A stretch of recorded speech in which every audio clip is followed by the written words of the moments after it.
What's going on, Duckers? And thank you for tuning in to this episode of the Decoy live stream podcast. I think it's primarily a Twitch stream now, but thanks for hanging out over here. If you're over on Decaf Decoy on YouTube, or you're the one person watching over on Twitch, I think it's Savage Chief and Real Barbit. Yeah, Killinator, glad to see you over here. Saying you're gonna go, you gotta go see your kids. Your kids. What was that? A band recital. I mean, this will be, you can always catch up on this at Decaf Decoy over on YouTube, so I mean, you can miss it, it's fine. Yeah, I mean, I think my numbers, the reporting here is wrong, but on my end it says 200 over on YouTube, 1 on Twitch, 5 on Kick. I have another platform that's not working, and also, as always, X doesn't do reporting correctly. Like, on my end, it says 0, but I know if you go on the website on X, it'll be like 500. Oh, what's up, Austin family subscribing with Prime? Really appreciate that.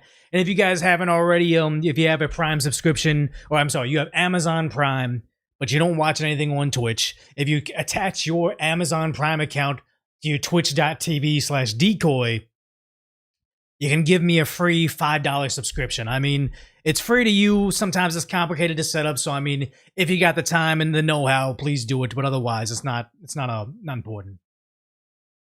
What's up, Super SJ? Yeah, thank you, McCloskey family, for that. Okay, so 12 over on Twitch on my end. Maybe I just need to refresh that thing. Still just says 1 person, but that's okay. I mean, you're watching wherever you are. I'm still trying to figure out a good live stream time, like Bite Deity saying Friday live stream. Not certain what we're going to do. I know we've pretty much locked in Mondays, and we've been liking that.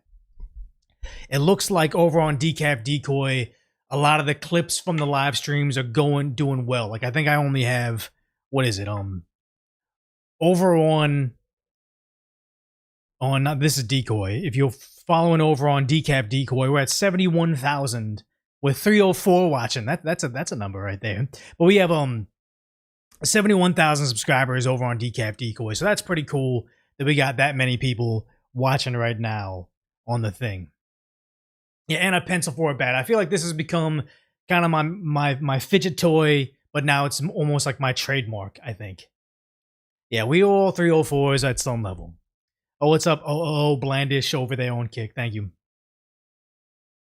Yeah, starting with my baseball bat, I kind of feel like we've been getting a flow for this.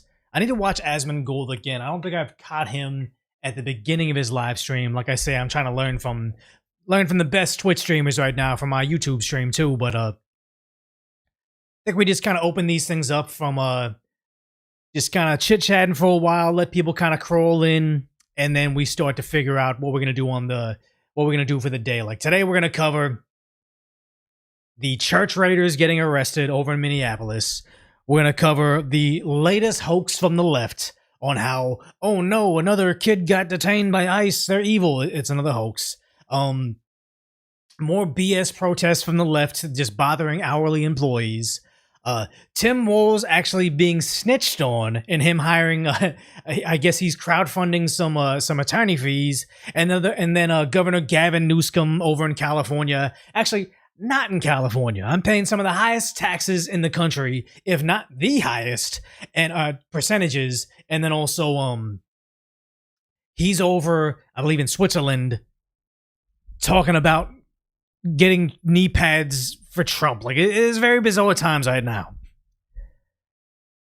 You don't watch Twitch, so you never caught Asmon live. You only watch live content on YouTube, unless you caught Decoy live a few times. Appreciate that. I mean, we're just building up this second channel, because I remember on Decoy, or Decoy Voice as it used to be called, that almost from the get-go would have something like 1,000 live viewers, and we get to 4 to 7K as we went around. But now we're starting to get to like 2,000 on Decaf Decoy, which is pretty awesome to see this community grow. For being governor of California, he doesn't stay there very much. Yeah, for being governor of California, he doesn't seem to care that California is still doing terrible. And it looks like there's going to be another money laundering opportunity for them, so kind of scary. Yeah, the giant pencil isn't great for home defense, especially since it's a plastic wiffle ball bat. It's just for it's just for pretty much for show. For yeah, just for my trademark now. Decoy voice came from just having a not alliteration. Decoy voice. That's not rhyming either. I had another channel that was decoy oriented. It kind of uh originated from like you probably guessed Metal Gear Solid. I was into that decoy, not decoy ocelot. Oh, decoy octopus. Revolver ocelot. No, decoy octopus isn't a great character, but it's kind of a cool name. I was just going with that, and then we've just evolved from there. It was pretty much I was making a podcast for a friend, my friend's brother. He was a really good speaker, like a public speaker. Like I've said the story many a times, but he's a great public speaker, very good at explaining things. Unlike me, who's more like a Joe Biden-esque stutterer. But I was pitching a whole bunch of ideas to him, and the decoy-oriented idea, he's like, "Oh, that even sounds like a band." So we just went with that, and then unfortunately, he got a better job opportunity, and then this just kind of spiraled out of control. Yeah, Gavin Newsom's only interested in running for governor right now. I'm not governor, running for president right now, not what happens to California. Yeah, I saw the new Fable trailer. I didn't play the first Fable. I think that was before I even got a good console, so not really. I'm not really interested in that video game.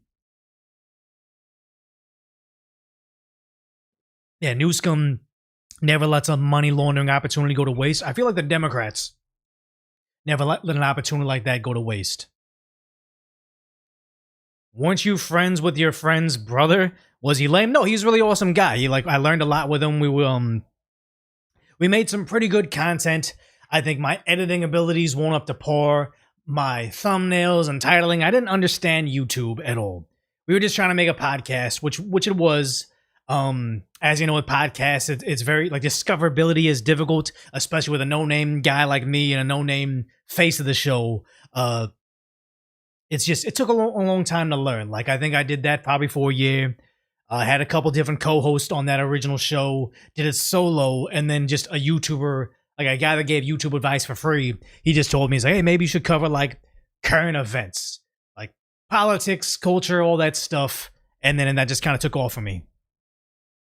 Yeah, glass bottle Coke is always better, but I like how RFK and the Make America Healthy Again movement is going to make pretty much all the Coca-Cola in America like Mexican glass bottle Coke. Gavin is good at raising up money. Where the money goes is another question entirely. I mean, I don't even think the Democrats are as good at raising money as we were led to believe. I think they're good at redirecting tax dollars to NGOs, who in turn give it back to them in the form of donations.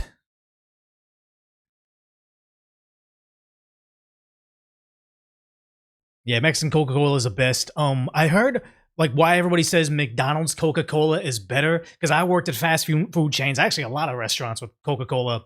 It comes in those little in a cardboard box in a plastic bag, and then it gets mixed up in the vats to become carbonated for you. But apparently, McDonald's, they receive their Coca-Cola syrup in steel vats, and apparently that's what makes it better. So yeah, I feel like in terms of ranking, it goes glass bottle Coca-Cola, aluminum can Coca-Cola, and then McDonald's Coca-Cola.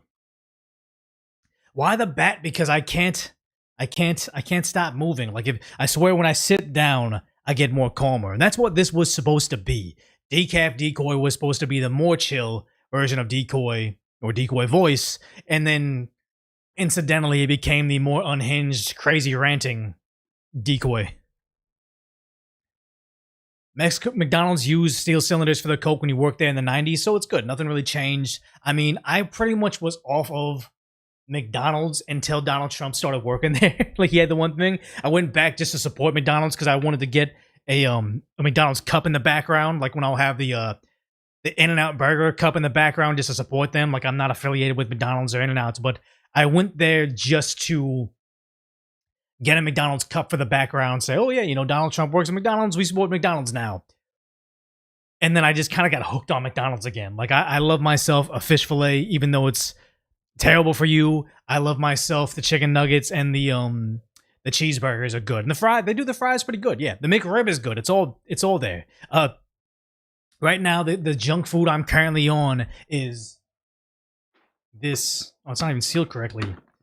This very cheesy Chex Mix. Like, I know this is terrible for me. I'm one of the people that can't process folic acid, and I'm certain if I'm reading through the ingredients right now, I'm probably gonna find folic acid in there.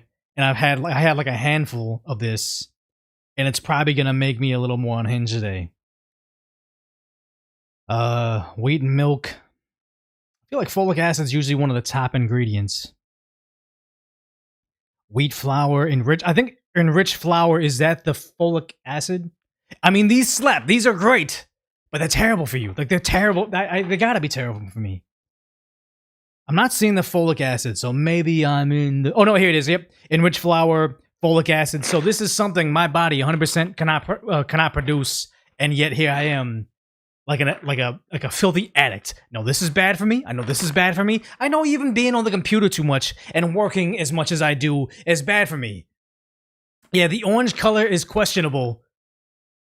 Is there anything that's like orange in nature? Quick, what's the square root of 2 plus x minus 6? I feel like that's not even an equation. Like, you have to have something square rooted, right? It's all made of cheese, yeah. Red dye number 5, yeah, I think that's gone. Hot Cheetos, I think, are going to be a thing of the past. I think even California banned it before RFK did, but I remember my coworkers over in LA gave me like the secret snack that nobody talks about. Hot Cheetos are too hot for me, but you get hot Cheetos and cream cheese like you would for a bagel, and you mix those two. It's a stomach ache, but it's a delicious stomach ache. Carrots, oranges are orange, but yeah, what good food is orange? Because carrots, I mean, you have it just so you look sophisticated at a luncheon, but yeah, oranges no. Cheeses are orange. Yeah, you said you call it puppy chow mix. I remember what was it? Somebody found out on Reddit. They're like, oh, I have my little snack food, and it has like this shape, like a, I don't know. It was like a circle, a triangle, an X or whatever. He's like, yeah, I just realized that my snack, the human snack, must be made at the same place that my puppy chow is made at because it's cut. It's different, but they're cut in the same exact shapes for both the dog and the person. It's kind of nice that they get to do like a little group activity together, but how clean is clean when they're switching from puppy chow to human chow? A baked sweet potato? I mean, that's... Oh, yeah, baked potato. Or, I'm sorry. Sweet potato. That's orange. Okay, I enjoy that. I remember, if you know Korean pop at all, there's that girl. She's a solo artist, IU. She apparently lost a gang of weight real fast. Like, not good weight loss. But she was having just a baked sweet potato, a protein shake, and I think an absurd amount of water. That was like her only diet. And honestly, I was on that for a bit. And yeah, I started to like just sweet potato by itself. How do you think canned dog food says new and improved taste? It's because a friggin' human ate it? No. I know that like animals, they communicate to us very well on if the food is good or not. Like, what was it? I switched my cat from like generic bottom shelf food, and then I heard, oh yeah, blue buffalo or blue animal raw instinct or whatever it was. I switched my cat from just regular food to blue whatever, and my god, he was devouring it. It was amazing. Like, he loved it. But then his litter box smelled horrendous, so I had to get him off that. I ended up finding another cat food. I forgot what it was, but I found a new cat food. He loves that, so yeah, that's what we're on. No, humans actually taste dog food. Okay, let's look it up right now, guys. I don't believe you. I don't believe you. Do humans test dog food? Wait, humans can and sometimes do taste dog food, especially in the pet food industry? My god, I just learned something right now. You say you feel like South Koreans are better looking than North Koreans? Sadly, that's the case. It's just when you have people with access to money, you just end up looking better. Like, what was it? they have images of the Kardashians like before and after they become adults, and like, yeah, that version of puberty is called money. Yeah, anybody that has lots of access to money ends up looking better, and that's why when you go to a affluent area, it seems like the parents and the adults look better. Like everybody looks better because not like we have different genes. I think it's just because we have access to better nutrition. Fast food is dog food. I've heard that they say like meow mix, dry food, all that stuff is like or fast food to humans. Like they should have it, but also not all the time. Futz says, I tasted a milk bone once. It was horrible. I think my neighbor one time, like we had a good relationship with my neighbor, but he got some of like, the bacon, like the freeze-dried bacon for the dogs, and convinced my brother. He was like, oh, you guys, once we just cooked some bacon and got him to taste it. And he's like, this is weird. I don't like it. He's like, yeah, it's dog bacon. And he's just like, oh, spit it out. It was kind of hilarious. Cat food is good? I don't want to know, man. All I know is just whatever's in these, I bet you I can get my cat to come over here and he can have a guest appearance. If he hears this bag. I know he's probably under the bed taking a nap. Maybe he'll just kick through that door and like, come in there. Cheddar. Cheddar. Maybe he'll come, maybe he won't. But yeah, no, he does enjoy this. Now maybe he's taking his nap. I mean, this is afternoon nap time right now. Yeah, what's going on here? We're trying to lure a cat into the live stream, but I think that his laziness supersedes his hunger. Friskies, the cat named Cheddar, yeah. And I feel like I was one of the original people that named their cat Cheddar. I feel like that's a very common name now, but he's old enough. He's gonna be old enough to drive soon. That's crazy. Yeah, they love greenies. I mean, yeah. That's the thing is, like, I don't think that he should be eating this many treats, but also he's getting older and kind of thin, and I feel like he just needs to have as much calories as possible. Yes, Cheddar, stay. I need to electrocute him, I think. Sardines and water? Okay, I can try that. Yeah, my childhood cat was, he was orange and fat. His name was Acorn. That was a good name. So you don't even know my cat and you say he can't drive. Maybe he can. I always figured that I would have, if I had my cat, orange cat Cheddar, and if I just wanted to go full on, like, weird, crazy cat lady, have an orange cat named Cheddar, have a gray cat named Pepper, maybe like a big fat orange cat named Gouda, or have like a Russian blue cat named Gorgonzola, and I'll have a black cat named Deshaun. That would be really cool. Just very good theming of the cats. Yeah, the homie cats are rare. Like, he's not a lap cat. He's a F you, I'll come by if I feel like a cat. Cats love killing squirrels. I don't think my cat could ever hunt anything. He's too much of a pacifist. Oh, thanks for being over here on the first stream. Yeah, I don't even know. On Twitch it says 21. What is it? What are we actually at on Twitch right now? It doesn't even tell me. 26? It said 34, then it said 26. It doesn't matter. We're doing good. If you have a Prime sub to give me, I would love that. If you have Amazon Prime connected to your Twitch, I'm twitch.tv/decoy. Or watch me over at on YouTube at Decaf Decoy. It looks like a lot of these videos, like, 100,000 views, 139,000 views on a channel with only 71,000 subscribers is a pretty good ratio. So if I feel like we're growing, thank you. Whoa. Pacifistic Rage for the 10 gifted subs. I really appreciate that. Thank you. Yeah, 609 over on YouTube. That's it is. Yeah, base gifter. Thank you. Try baby food for Cheddar. Cats love baby food. I worked with 25,000 cats in my career. It works. I'll try that. I have a new baby niece, and I think she's about to go to food from formula. So maybe I take some of the baby's food and see if he likes it, because we're already struggling. The niece is at the age where she's like in this weird crawling phase and is pretty quick. And thank you, the reality's dark for this Prime sub, but she's in the phase where she can crawl pretty fast, but not as fast as the cat can run, and he's having a hard time like comprehending what this like small human being is, smiling and giggling and coming after him. So it's like maybe if they start to eat together, they can bond over the same cat food. Yeah, you're new to the channel, following YouTube, seeing your content in other spaces. I wonder where.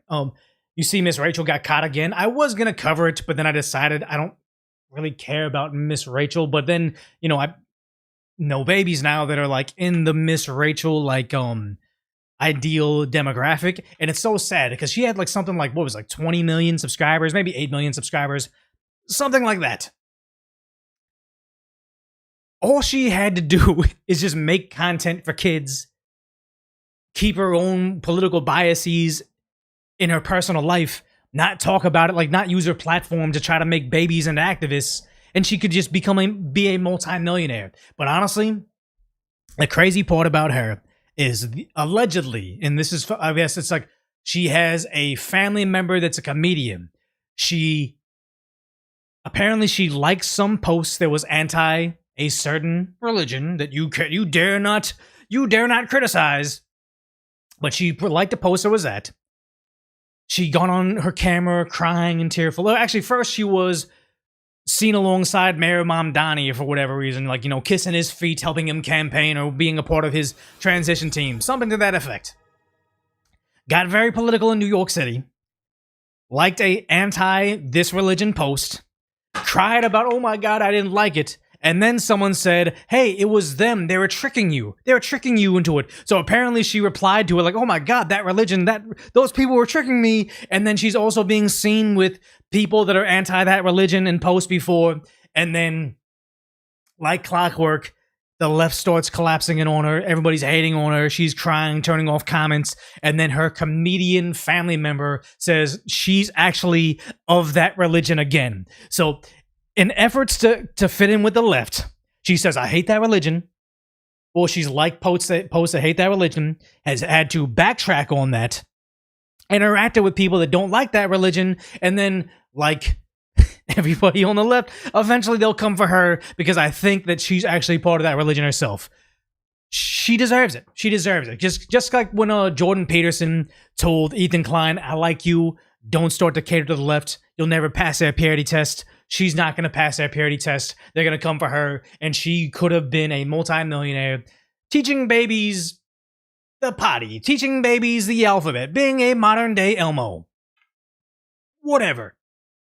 And now she's going to go down as one of the most hated person from both the left and the right because she couldn't keep her activism to herself. Very, very sad, but you know, the left eats their own. It's sad. Here's the thing is, Hala says, just own it like Fuentes does. And that's the thing is, I think it's because they try to make other people jump through the hoops of the purity test. You're not pure enough to be on the left. You're not a real liberal, whatever. But the right doesn't care. It's like, okay, I'm going to be imperfect. I'm going to have a weird voice. I'm not going to have, like, I don't have the most, like, education or specialty or whatever. I just own my flaws and my shortcomings. Then you're kind of uncancelable. Oh my God, Decoy had a bad take. Decoy didn't know enough about this thing, so then when he showed up and it was wrong, and then, you know, it blew up in his face and what he said was a lie, it doesn't really mean anything because I'm giving other people grace to be wrong. Therefore, it doesn't matter what I am. But the left demands a purity test for everything, not to only follow people that are 100% correct about everything, but as a way to police everybody's speech to get back into the hive mind. The right doesn't have that problem, the left does. Yep, Decoy's on Twitch right now. She's worth $6.5 to $50 million.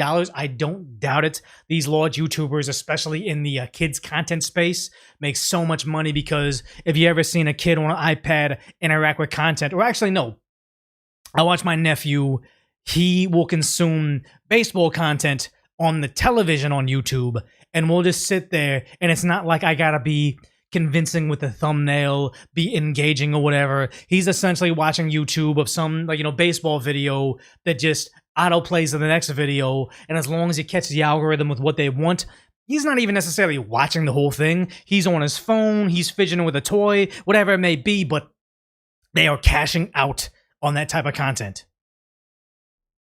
Burger King mayo is addictive. Burger King is addictive, but, you know, this might just be in my head. But I love Burger King. I love Carl's Jr., but I think I was getting, like, sick whenever I went there. It was, like, maybe just a coincidence, but I'm like, man, I got sick on that day, on a day I had Burger King, and I just started to avoid it.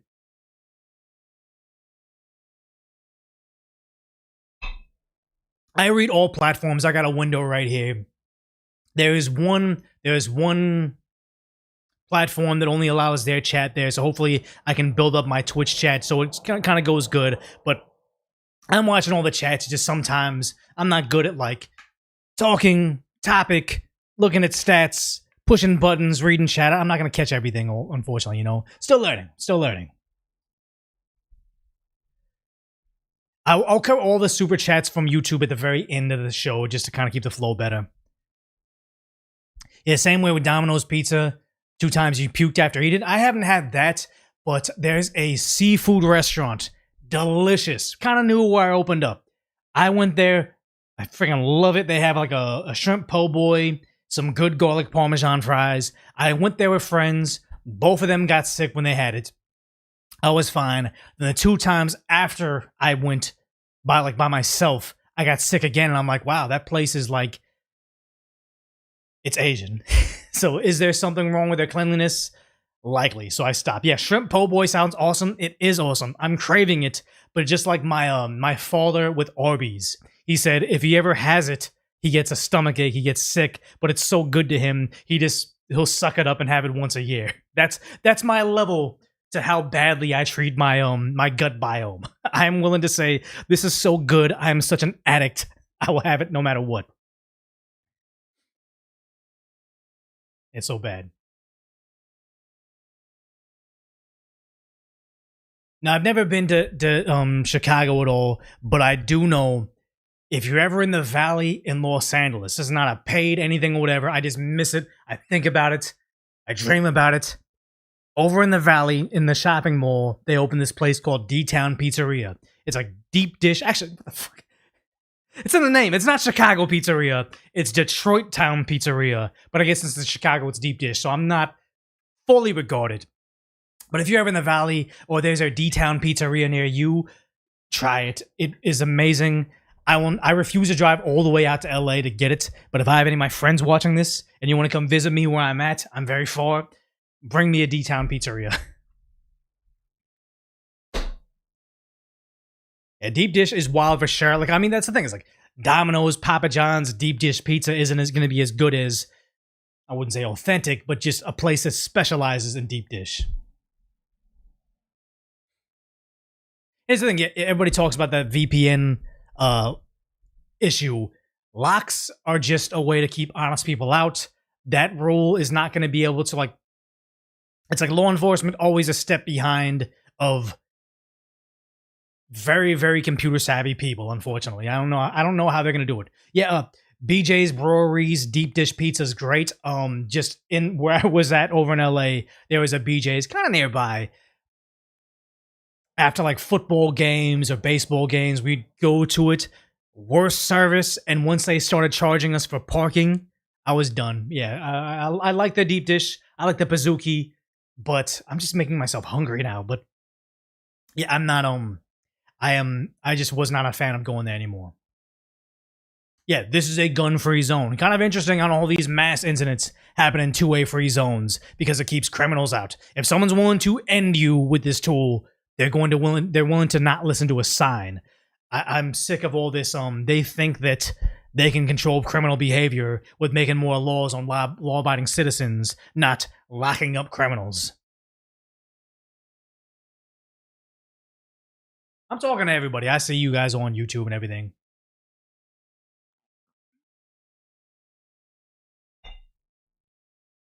You're making Thai garlic pork? That sounds good. Yeah, the Invicta pencil bat. This is not the official one that's like $400. This is like the, I think it's called the Yardstick. It's like a T-ball bat. Not a T-ball bat. It's a, wiffle ball bat. Pretty fun, but again, like I said last time, it's pretty fragile. Me and my nephew were playing for a bit, and within like the first 10 good hits, it's already like chipping off the pieces. So it is what it is. It almost like criminals don't follow the law. Exactly.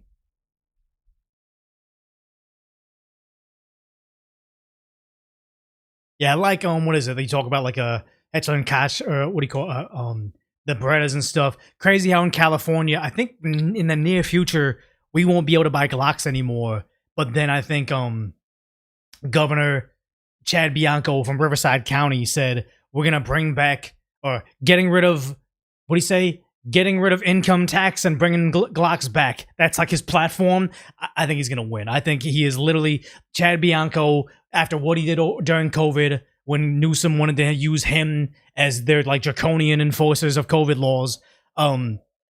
He's going to win based on that because the Democrats also don't have anybody to go against him. And also, I don't think that Hilton guy has a chance against him. And also, I think, who's that business owner in Los Angeles, the developer?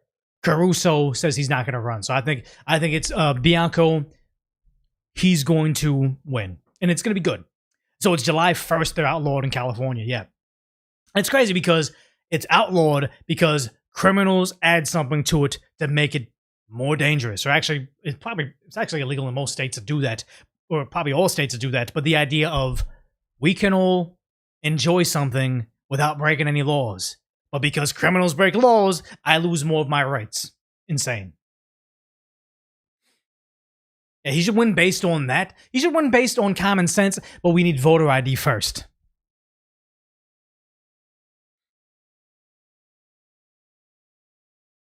Yeah, Real ID is going to be used as everything for a surveillance state, and Real ID became a joke, like a fucking joke, when me, not born in America, getting a Real ID and even getting a passport was kind of hard. You need these documents that are, if anybody's done it, it's difficult. Like, I didn't know where these were. It was kind of you got to jump through hoops to get a Real ID. Very difficult.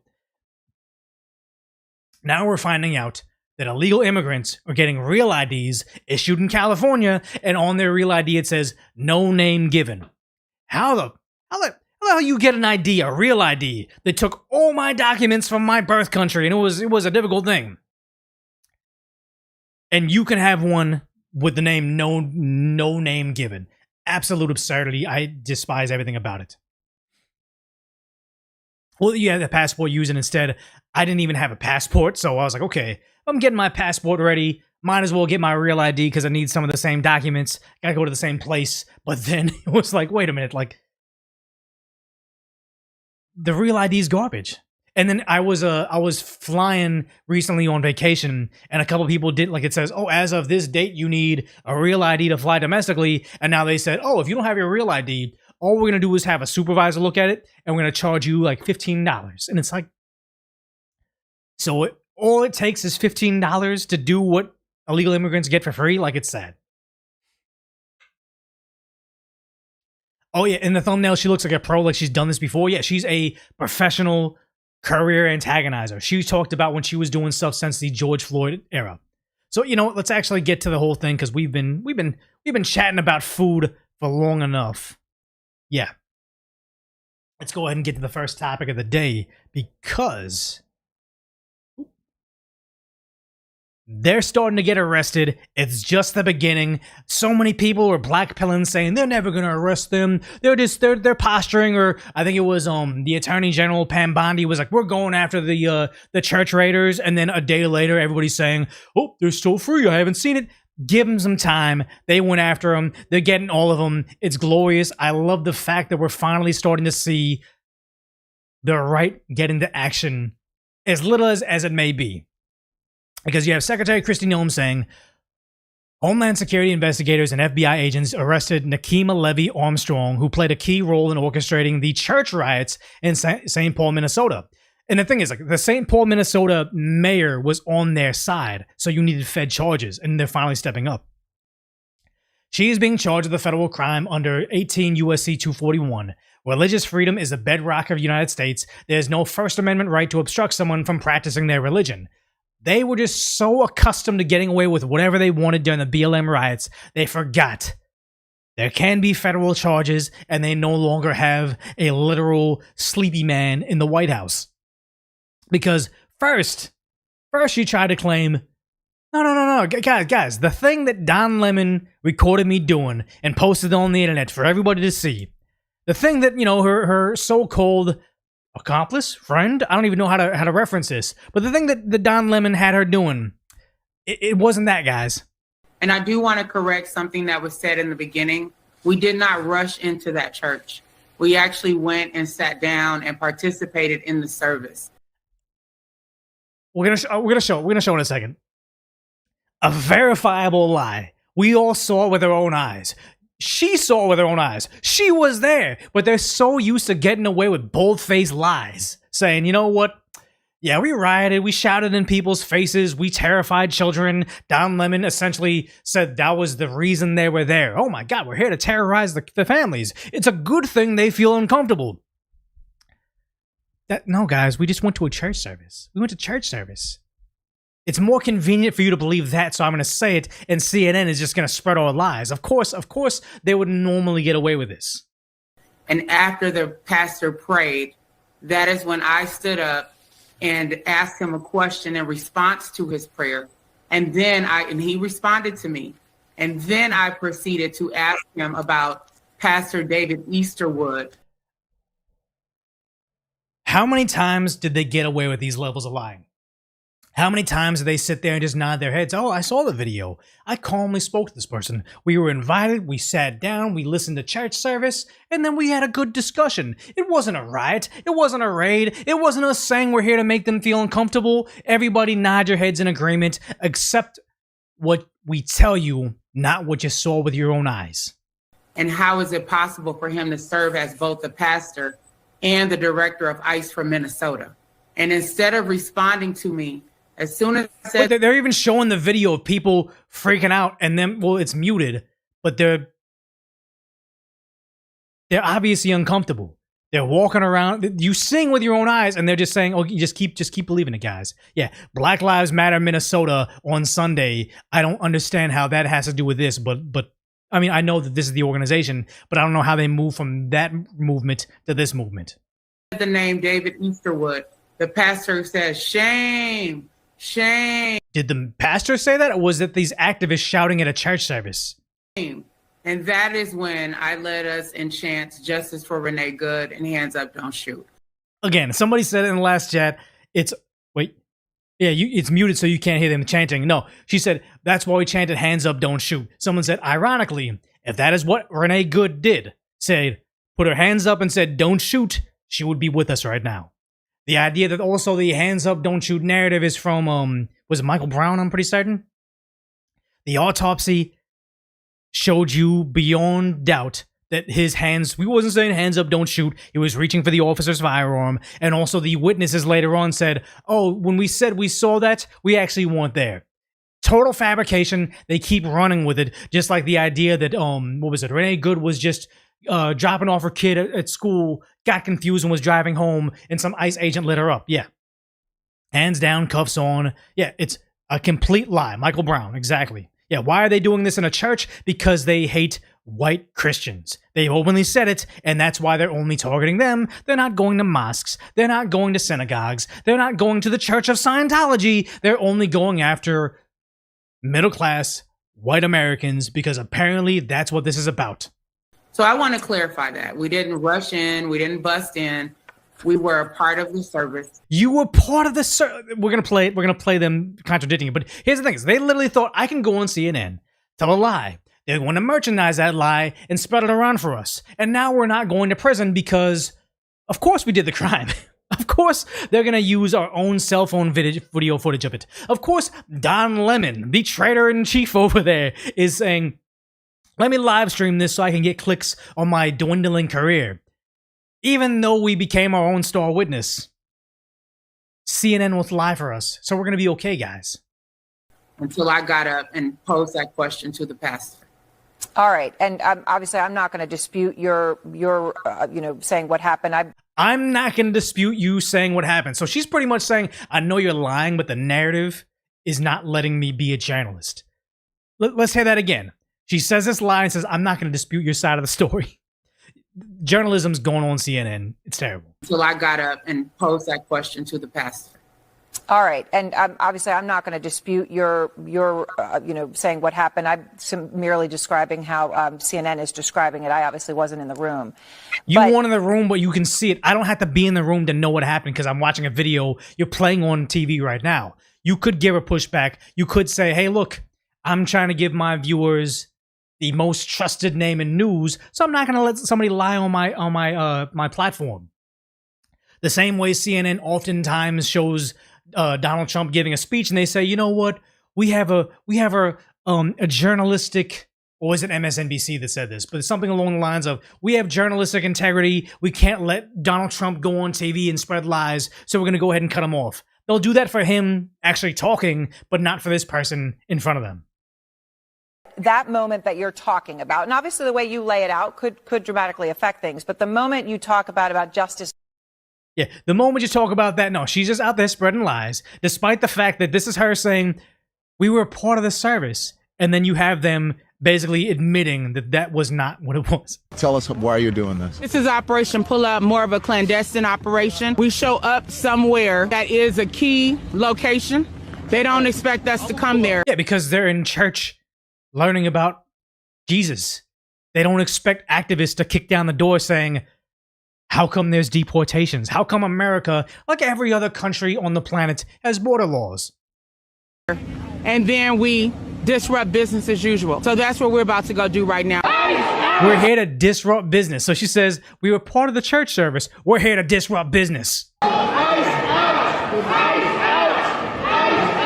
Hands up. Shouting ICE out. Yeah, this is not part of it.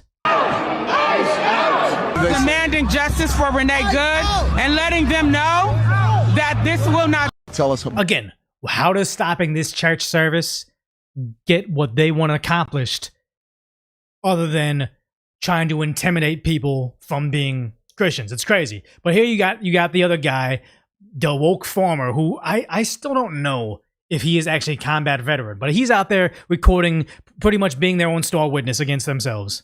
As you can see, all these pretend Christians, all these comfortable white people who are living lavish, comfortable lives while they look pretty middle class to me. But the idea that, look at them living their comfortable lives, look at them praising Jesus. We need to make sure they can't do that. It's essentially exactly what they're being charged from. Taking away their religious freedoms because they want something that these people are not capable of stopping. They can't stop border laws. This group of white people in church, but he just wants them to know, we control you. You can't do anything about it. children are dragged into concentration camps. You're living real life, nice lives with your lattes, doing absolutely nothing for your Latino and Somali brothers and sisters. And again, I'm not gonna play the whole thing, but he's also not doing it either. Like, the more he protests, he's just making like his content for his TikTok or whatever. He's not helping them either. He's just drawing more attention to it, getting more police, federal forces in these areas. But he feels good about it. And here's the thing: so a lot of people are saying, exactly, my 2 cents says Major CTE. A lot of people saying he was not a combat vet. He was like an HR person in a combat zone, so that makes him a combat veteran. Technically, I don't know enough about him. Now that he's been arrested, I'm sure his information is going to get out there. But I either think he's like not really, he wasn't in the trenches. He wasn't infantry. He wasn't like exchanging gunfire with foreign forces. He was either just like an HR guy, like some people are suggesting, or I think maybe he was out there and he has severe CTE, PTSD, like he's not doing well and he needs help more than anything. But I don't know. Because you have him out there saying all this. All the people in this church, they're living real comfortable lives while children are dragged into concentration camps. He's just lying. He's making stuff up. They're out there. They're getting dragged into camps. Like, name one. Show me the video. Is it not happening? Because we're going to talk about the hoaxes coming soon with the kid and like the blue bunny beanie or whatever. That's a hoax. Not happening. But here he is merchandising the thumbnail of the hoax that, oh my God, they're capturing kids. So he can sit out there and make his content of how I'm fighting fascism, but he's not actually doing anything. He's just making a fool out of himself and also going to jail. Yeah, he's just a propagandist, 100%. I'm tired of people blaming stuff on PTSD when it's them being idiots. I mean, I'm trying to give everybody the largest stretch of the truth possible. Maybe he was like actually getting shelled, like a insane amount of CTE on behalf of the country, and then he came back all scrambled. It's sad. I'm not saying that's the case. I'm just saying possibly that's it. I don't believe it myself, but I was just wondering, you know. We disturb their Sunday? Oh no, nobody should have comfort right now while our immigrant communities are afraid to leave their houses. See, that's what's gonna get him thrown in prison. Saying no one deserves comfort right now. So he specifically went to that church to take away their comfort, to make it so they can't practice their religion because he says so. But then here he is. Oh my God! He was challenging the federal government. This was before they detained his buddy. So, you know, Pam Bondi, you want to come and arrest me? You want to come and give me charges? So be it. And for all the people giving me death threats, threatening my life, that's sad. Don't do that. Don't do that. Like that's an operation of the left to threaten them. You just want him to get prosecuted with our justice system. We want to have confidence in law and order in our country again. Don't be going after the guy, even if he is an idiot. Go ahead, kill me. Because you know what? As Fred Hampton... And that's maybe though those threats don't exist. Obviously, I get them too on the internet. It's just part of being on here, even if you are kind of a mild milquetoast kind of guy. But him saying, go ahead and come after me. It's like, no, I don't think he actually are. I think that he wants the victim mentality. He wants the victim complex. It helps him it helps him have a stronger standing with his group. Oh, they're after me, guys. Hampton said, you can kill the revolutionary, but you can't kill the revolution. Oh, he thinks he's doing something special. That's why I thought maybe he had CTE. But here he was saying, they're going to come after me. But then the actual AG Pam Bondi on Twitter, before they arrested her, said, okay, check mark, we'll come after you. He's challenging her. She says, challenge accepted. Yesterday, I went into a church with Nakima Armstrong and I protested these white supremacists. My God, they're just sitting there in church, and now he's labeling them white supremacists. Like when they say they don't call you a Nazi or a fascist or a white supremacist because you are one, they call you that so they can justify harming you. That's exactly what this is. Pastor of the church is a fucking ICE leader in the city. They still haven't verified that. They said, oh, we got the wrong one, but it's even if he was, why does bothering these innocent people, how does that help your cause? It doesn't. Yeah, he has a Biggie Smalls t-shirt on. It's weird. You can see all these pretend Christians, all these comfortable white people. If he's out there doing all his activism, I don't think that he goes to church as much as these individuals here. I'm just going out on a limb here. People who are living lavish, comfortable lives while children are dragged into concentration camps. So, you know, Pam Bondi, you want to come and arrest me? You want to come and give me charges? So be it. Yes. And then she said, okay, check mark, because they went out and got him. They said, William Kelly's being charged with conspiracy to deprive rights, a federal crime, for his involvement in the St. Paul Church riots. Good. Quick justice, especially when you had all the people, what is it, they call it blackpilling, when they said, Pam Bondi said, we're going to arrest the church, the people that stormed the church, and they weren't arrested the same day. Oh, 1 day's passed, they haven't been arrested. It's a give them time. They're going to get them all at the same time. They're not trying to let anybody flee. Good. They actually went out there and did it. They actually went out there and got this other girl, Chantil Allen. I don't know who she is, but good. It's spreading out. They're getting all the people involved. They need to see their day in court. But then you have Don Lemon essentially getting a little worried because his involvement, his encouragement, his knowledge of what happened. Now he's starting to kind of, I don't know. But trying to tie me as a journalist, to turn me into an activist, and I'm not. I was not there in activism at all. You're an activist, not a journalist, because the entire time you turned a blind eye to Joe Biden in his mental decline. And as soon as Trump gets in office, you start criticizing him for, being too old or going on rants or whatever it is. You're not being a journalist. You're not being objective. You're not giving us information. You're trying to push a political agenda. You're pushing propaganda. You are an activist. You are not a journalist. Just because you have a microphone and you have a YouTube channel does not make you a journalist. Again, I find it funny that you have, who's the other guy? Is it Chris Cuomo? Is he the other CNN guy? He does his shows in front of his YouTube play button. And it's sad because it's like, You guys were the face of late night primetime CNN coverage, and now you're on the internet next to Decoy. Me, you, Don Lemon, Chris Cuomo, we're all peers now. How sad is that you guys are your careers are intersecting with me? It is poetic justice. But yeah, no, you're an activist. You're not a journalist. I was there just simply chronicling. You were not chronicling what happened. You were shoving a mic in people's faces. You were pushing a camera around over there. You weren't documenting it. You were part of it. People were equally afraid of you, and you were out there encouraging it. Because what is it? Rules of an accomplice is what? Knowledge of the crime, encouragement of the crime. There's a physical participation. Seems like he's all the check boxes. And he was out there actually afterwards saying, beforehand, saying, I'm proud of what you activists are doing. And then saying, it's good they did what they did, trying to tell more people, yes, this is what's necessary. What they were doing, which is what journalists do all the time. But trying to tie me as a journalist. Yeah, this is what journalists do all the time. I can assure you it is not. But now he's doing essentially what this alleged combat veteran's doing. He's just a couple steps behind. I stand proud and I stand tall. This is not a victory lap for me because it's not over. They're going to try again and they're going to try again. And guess what? Here I am. Keep trying. That's not going to stop me from being a journalist. You're not going to diminish my voice. Go ahead, make me. No. The Justice Department doesn't need to diminish your voice. Your irrelevance diminishes your voice. Like being propped up on CNN because you checked all the identity boxes for them, that puts you up there. You telling lies, the American people no longer watching CNN, and you primarily, that diminishes your voice. You starting a TikTok where you show people Sonic the Hedgehog memes, diminish your voice. You getting blown out by freaking people on the street calling you out for your nonsense, that diminishes your voice. He's trying to pull a Jimmy Kimmel. Oh my God, the network canceled me because I do stupid shit on television.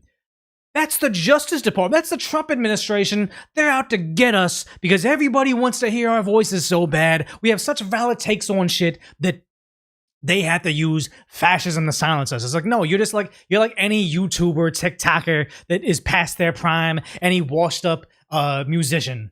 It's over. It's nobody's fault but your own. Into the new Jimmy Kimmel, if you want. Oh, see, I promise you, I did not pre-watch this at all. Him saying Jimmy Kimmel is so funny because, again, he's the same thing as Jimmy. They're always the victim. Oh my God, everybody wants to watch us, even though their ratings are in the dumpster. It's sad. Anywhere, and I'm going to believe the same things, whether you want to, whatever. Yeah, well, he's going to believe the propaganda no matter what. That's his grift. But the American people don't anymore, and that's what makes him powerless. None of this is about justice. No, it is about justice because I see a room full of victims that you guys are proudly mocking, saying they're white supremacists. No, it is about justice. It's about making certain that people on the left nor the right do this. Because I'm telling you right now, there will be alt-right, actual white nationalist groups, not the ones that CNN tells you to worry about. I'm talking about people that are actually out there to antagonize others, that are oftentimes assumed to be feds. They will start doing it to the other side, and I don't want that. Freedom of religion should be a thing. Let people practice what they want to practice. That's what America's about. Don't let them push it upon people that don't want to hear it. But the idea of, we don't want to set this as a precedence. You don't get your way politically, time to make the churchgoers suffer. We don't want that. So we want justice to occur. I want you to go to prison for the maximum amount allowed by law, because I don't want other people doing it to other groups. I wouldn't want them to do it to me as well. So it's like, yes, this is what justice is. Just because you don't get preferential treatment anymore doesn't mean that it's failed you. This is about power, and it's about people who are incompetent. Yeah, you want power. You want to be able to go walk into churches, barge in, start to question people, make people look bad while they're just trying to go to the Sunday service, and you are incompetent at your job. You got fired, and now you are a failed TikToker. You are living the dream journalism career in reverse, but you're trying to make it everybody else's problem. But again, just like the this guy where Pam Bondi was like, okay, you want us to charge you? We're going to charge you. It's Assistant Attorney General Harmeet Dillon says, okay. He said, yeah, please charge you, or please arrest me. Okay, they're gonna do it. I think it's just gonna take them a little bit longer because I think they had that local judge that said no, he's a journalist or something. It's gonna happen, but apparently from his blue sky that no one's watching, Don Lemon says my attorney's statement on the DOJ's effort to prosecute me. Oh my God, from whoever, their reported actions to confirm the nature of Don's First Amendment protected work. No, that's not what. No, I can't go in at a bank robbery and say, but I'm a journalist, guys. It's no different than what he has done for 30 or more years. Yeah, the activism, no. Reporting and covering newsworthy events on the ground and engaging in constitutional protective.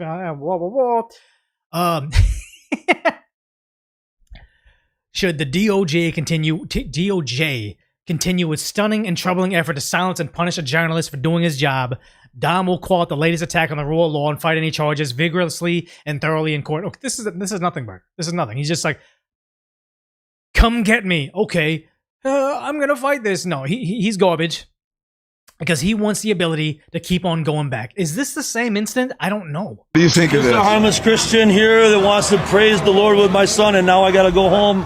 I'm sorry that you guys are so angry. Yeah, so he's not allowed to practice. Okay, I think this is the same event because it's the same outfit, I believe.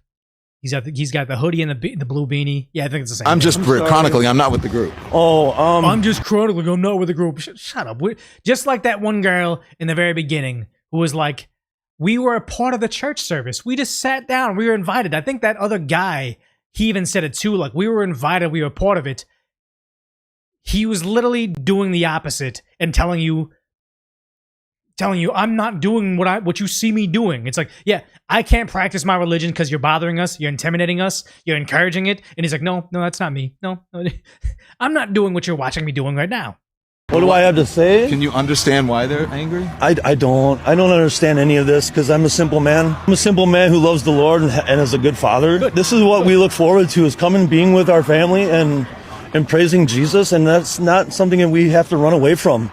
So this is kind of a bad day for us. Sad. But we're going to heaven, so that's the best news we got. Do you understand that some of these folks feel voiceless? I don't. Who cares? Who cares if you feel voiceless? You feeling voiceless doesn't supersede my ability to go to church. Again, he's part of it. He's defending them.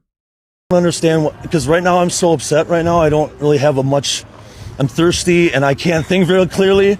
So what I want to do is just say we love you. My son and I love you guys, and that's. I'm a journalist. They're activists. The simplest thing. Yeah, he's laughing about it because he knows what he's doing. Say is that we love you guys. What do you mean, you guys? Well, whoever's because you were part of it. Like he's like, I don't understand you accusing me of doing what I'm doing here in this house. Okay. We don't distinguish between Christian and non-Christian. We love everyone. We want everyone to come to heaven. Yeah.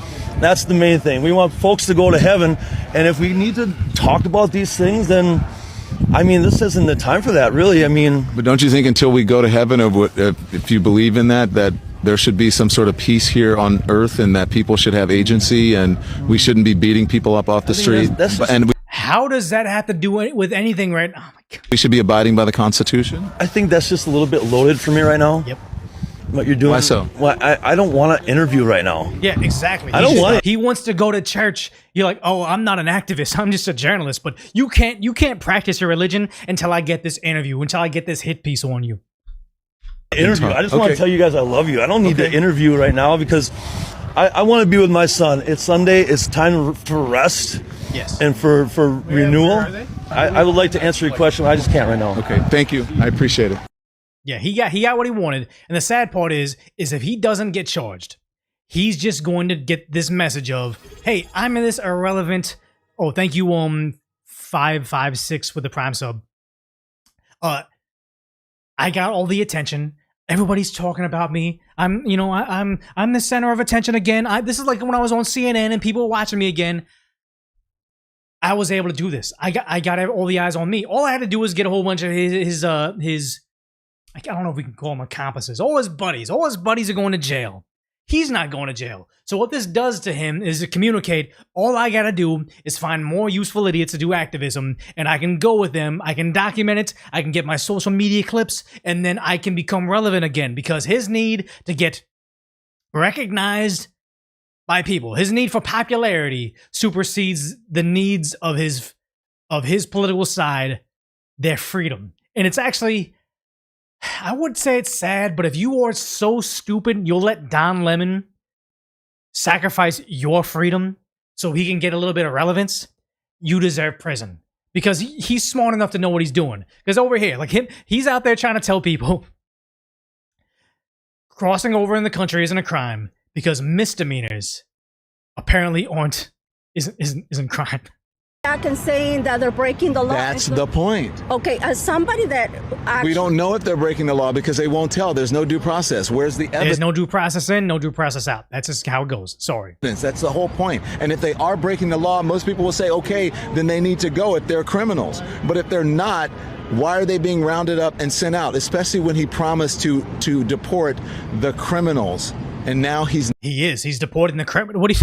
He's deporting the criminals, just like Tom Homan said. If you want us to get the people that are wanted, we'll get them in the courthouse. If sanctuary cities say, no, you're not allowed in the courthouse, we'll go out there in the street to get them. Then we'll get the collateral damage, other immigrants that are undocumented that we happen to come across. They use that because they want the bad imagery. They want to use the propaganda. They want to shriek and scream about how bad this is under the Trump administration because they don't actually have a leg to stand on. These are very popular ideals. And not only in America, in every country. I'm sick of them seeing them waving flags over there in Mexico, where you see Mexico enforces their border laws 20 times more harsher than we do. not doing that. Yeah, I don't think we're going. Misdemeanor is not a crime. That's what you're saying. Yeah. So misdemeanor is not It's a not crime? a criminal act. No. Yes. If you get charged with a misdemeanor, that's not a criminal why act. get charged at all then? If it's not. It's a misdemeanor. That's a crime. That just means you go to jail for, you don't go to prison, you go to jail for less than a year. That's a misdemeanor versus a felony. And here he is being the regard in chief of saying misdemeanors aren't crimes. A criminal act. Because we have different levels of crime. Everything is not the same. So it is crime. No, It's just we have different levels of. That's why you don't see it anymore. It's That's why you're on a little microphone with Don Lemon. You're on the street with every single starting journalist. This is what happens traditionally. You get signed on out of college at a news station. You got a small little network that gets barely any viewership. You're not in like Los Angeles, Chicago, New York. You're in somewhere like, I don't even want to, not San Diego, somewhere smaller than San Diego. I'm trying to think of like some small, tiny little station in the middle of nowhere. You do that, you're on the street, and then you hopefully try to become maybe the, what do you call him? The Anchorman covers it. Chat. What is it when you're the news anchor? Yeah, you're not the on the street journalist. You're an anchor, and then you try to get out to like, you're a journalist over in Fort Worth. Try to get to San Diego, then you try to get to Los Angeles, and then you become like, one of the people on the street, and then you're behind the desk, and then you become a national newscaster, CNN, Fox News, somewhere that's seen across the country, and you're just behind the desk talking about the news, talking about what the guys out there in the streets are doing. Essentially kind of like what Tim Cast or Tim Pool and me do for the street journalists like Nick Shirley, Cam Sorter, Brendan Gudenschwager, like all those people out there doing what Don Lemon's doing right now. He's lived his career in backwards, and it's not like he's learned, like he's such a specialist. That's why he was the face of CNN. No, he's out there interviewing random people, completely unprepared and not well versed in the subjects he's going to talk about, and she's making him look like a fucking idiot. If it's not a criminal act. Because we have different levels of crime. Everything is not the same. So it is crime. No, it's just we have levels. different levels of. I shouldn't say crime, but it's not. Yeah, I shouldn't say you're crime because even though it's a lie, and she knows she's got him, it's hilarious. It's not a crime. You're not breaking the law. I mean, you are breaking the law, but it's not a crime. Look at this mental gymnastics. It's a misdemeanor. There's different levels of crime. Well, it's not a crime. No, there's different levels of crime, and that's why we treat him. It's like he's just trying. This is what happens when you get the solution before you have the logic. If you always know, hey, Donald Trump is bad, so we got to figure out how to make what he's doing is wrong, you can't ever reason and rationalize somebody in long-form conversation. You have to be a CNN anchor, one-way conversation. So nobody can go on social media, discuss what you did. Nobody can do like news commentary like right now. Or you can have someone that's even lightly aware of what you're talking about because your propaganda quickly disintegrates. Look at this again. So it is crime. No, It's just we a have different we level. have different levels of. No, I shouldn't say crime, but it's not a crime. You're not breaking the law. I mean, you are breaking the law, but it's not a criminal act. What? How can you break No. the law but not commit a criminal act? That's why he doesn't think he committed a crime by storming that church. Because this idiot thinks you can commit a misdemeanor, it's not a crime. Well, it is a crime, but it's a different level of crime. That's why it's not a crime. That was literally his mental pathway to get into why this is okay. Maybe that's why he doesn't think he's going to jail for federal crimes. But it's You're just not a breaking the different law. level of- The of misdemeanor's not crime. breaking the law. No. If you're speeding, drinking, get pulled over, DUI. That's not a criminal act. Well, no, It's a if you're misdemeanor. speeding, is a misdemeanor. No, it's an Right. infraction, you fucking idiot. How does he ever have an audience? If you make Don Lemon a white Christian, overweight white dude, I don't think he ever gets anywhere near front page status on a CNN. It was just his identity. That's it. So it's still breaking the law. Okay, well, if you want to qualify that, we're doing semantics. Because But what I'm you're- saying, you're but what I'm arguing trying to tell you is semantics. everything is not the same. It's all not one thing. But is it the law? What is it? The law that what? He said he was only going to go after criminals, but he's going after people with misdemeanors. He has nothing to stand on. Is it a law to come Is over there a legally? law? Is there a law? There are rules that processes that you should follow. Yeah, so you're breaking rules. You're breaking the rules, but you're not necessarily breaking a law. What are laws comprised of? Are they not rules written into the penal code that they have then violated? My God. So what happens when you break the rules?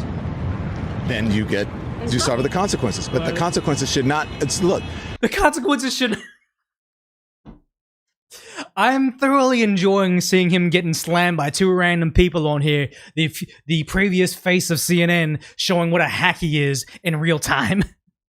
And you know what? That's why he needs the propagandists to go out there and be activists inside churches, because that's the only content he can make of guys that were like, hey, I was just here with my family, trying to spend time with my son, praising the Lord, and then you guys coming over here shouting shame, hands up, don't shoot. We're very confused. I'm gonna go home now. He wants to get that guy off balance because he can't actually have conversations with people that even know the slightest amount of what he's trying to push. No one is saying no one should suffer the consequences. You guys are getting things mixed up. He's so irritated. He's like, how come you're not like when I talk propaganda into the television and people just have to agree? It's very sad because under the rules of the Democrats, they think we need to free them. Yeah, so I want to comment on Nikema Levy Armstrong's arrest. It's a gross abuse of power, and she should immediately be released. Abuse of power. So we should be able to abuse the power of just storming in churches. Meanwhile, you got Sheriff Grady Judd over in Florida. I think it's Cook County. Is it Cook County? Kern County? I forget. But yeah, there's a reason that people don't protest like this over in Florida because the sheriff straight up says, hello, everyone. Sheriff Grady Judd here. I'm standing in a house of worship, and I think about last weekend in St. Paul, Minnesota, Polk County, where people who came to worship were attacked. They were attacked by rioters. Yes. The service was disrupted. Yes. They cut at the very fabric of this great United States of America. We settled this country so many years ago so we could worship free the way we wanted to in whatever house of worship we chose. That attack is unacceptable. And here's the thing, so you don't have to be a stark right-wing conservative to say, I don't want this to happen in synagogues. I don't want this to happen in mosques. Like, yeah, we don't want them to bring their religion out on the actual streets we drive on. But if they want to be in their churches or their religious buildings, by all means, let them have it. I wouldn't mind if he said this inside any a mosque or whatever. It doesn't matter. We want freedom of religion. But then for some reason the left says, but only one group can be interrupted because activism takes more precedence over your freedoms. I assure you that had that attack been in this community, every one of those rioters would be in jail today. Good.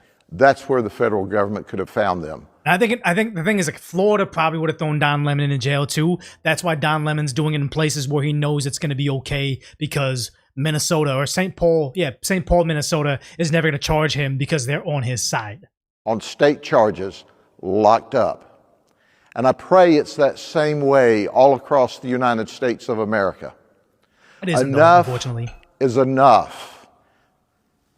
Let's join together for the good of the United States of America. Yes. Let's worship the way we want to, and let's everyone renounce the horribleness of last Sunday in St. Paul, Minnesota. And as we all should. And I love Grady Judd over there. Like, he's the one, I think, that after he arrested some drug dealer, like he he was wearing the drug dealer's chain. Like, oh yeah, this is the guy that thought he could commit a crime over here. Or they'll like arrest a guy. It was a guy with dreadlocks. He was like handcuffed in the corner. And then Grady Judd's out there recording himself a social media video. Like, I don't know when Ron DeSantis terms out. I think he's a terrible at running for president, but he's a great ops manager. He's a great governor. When DeSantis terms out, I hope Judd wants to step up and run for governor. The same way that I think, like, you know, Judd would be a good governor. I think Chad Bianco, the Riverside County Sheriff in California, is going to be a good governor. We're going to talk more about that when we cover Governor Gavin Newsom over in Davos, trying to slam Trump by bringing Trump knee pads. Very bizarre times indeed. But no, I like Grady Judd. I like the idea that law and order should take precedence, because that's really one of the only governmental programs that I like. The fire department, the sheriff's department, sewage, transportation, whenever it doesn't get bogged down with crazy ways to launder money from us. Yeah, Don Lemon's only going to do this in Dem states. Okay, so DeSantis' term is up this year. I wonder if this is... I don't know if he's playing political games, but I wonder if this is Judge ramping up for a political career. Or maybe he just wants to retire. By all means, he deserves retirement. If he's been the sheriff for a while, let him retire. I don't know who Fishback is, but okay. People say good things about Steve Hilton. I don't know enough about him, but I just know that I like Bianco for governor. I like Spencer Pratt for mayor in LA. I don't live there anymore, so I can't vote in that election, but I will be telling all my friends about Spencer Pratt. Yeah, I saw Spencer Pratt had an event over in LA, and I'm like, I could shoot over there and give him my support. But then I saw the address, and it was on Pico, and I was like, yeah, no, I'm not driving up there. I'm not going all the way over to LA. I'm not dealing with that traffic. I'm not having my vehicle being broken into. I will give him my support remotely. I don't know. Byron Donalds will be the next Florida governor. I think whoever gets Donald Trump's full endorsement will be the next Florida governor. Governor Gibson, like Mel Gibson? I don't know.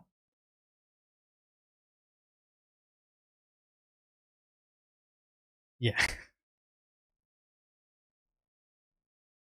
You choose anybody that's not greedy and evil, and that's the sad part is people get into politics because they have that mentality. I think you don't accidentally get in politics if you're not greedy or evil. I trust people that were in the private sector first and incidentally get over there because they want something to be accomplished. Yeah, Florida's a red state, only getting redder. They need voter ID to stay red. Yeah, parking in LA is like parking in San Francisco, except your car's being broken into, and there's no way to like protect us over there. Like, what are you gonna do? You're gonna call the local authorities and get them to protect your vehicle? It's like, no, they'll watch your car get broken into because they know if an LAPD copper stops a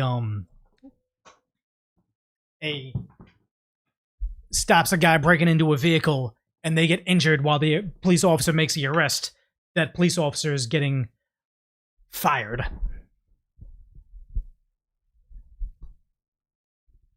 I mean, yeah, you say you never voted all in your life. That's probably because you need to be this thing here. You need to be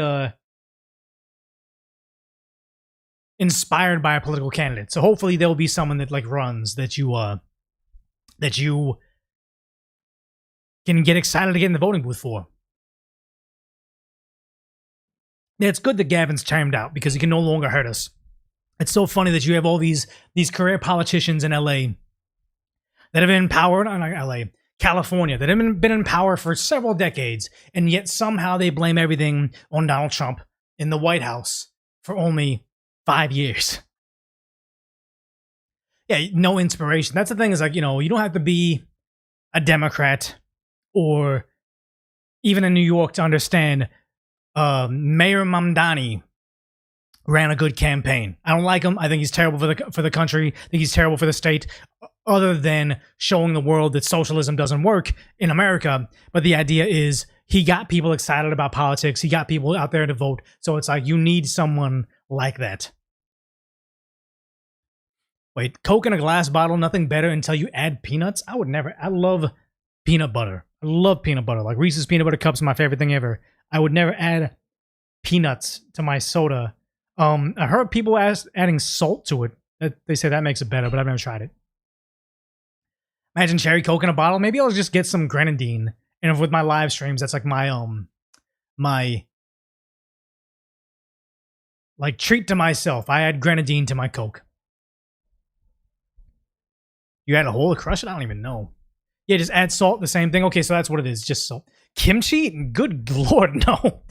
Kimchi, I eat kimchi, not because I'm Korean, but because, like, I remember I got a stomachache the other day, and I was like, oh my god, like, there's nothing that's solving this. And I had some kimchi for the fermented veggies, like, to help the gut biome. And honestly, like, within an hour, I felt, like, perfect.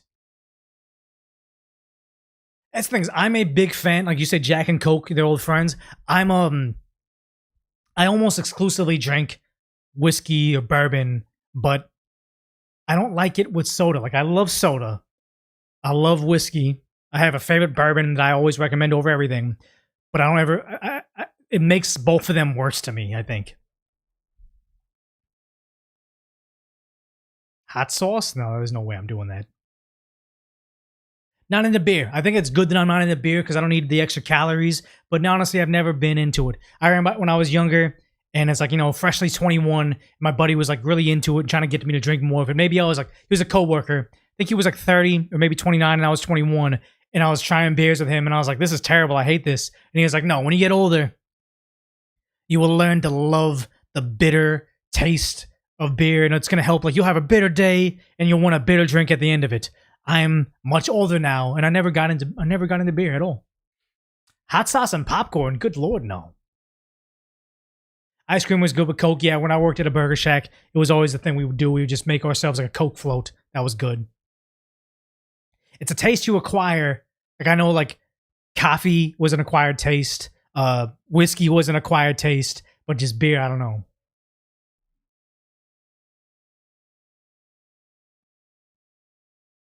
Nothing better than ice cold beer after a hot day at work. I don't know. Our taste buds do change as we age. I remember I would only have like I don't want to say girly, but just like the very sugary for the kids Starbucks coffee. And then I would have a Americano with heavy cream. And eventually I just became Americano by itself. And it's like, no, I actually like the flavor of Americanos. Not even a big fan of milk chocolate, but I feel like when I have an Americano, it tastes almost chocolatey now. That's me getting old.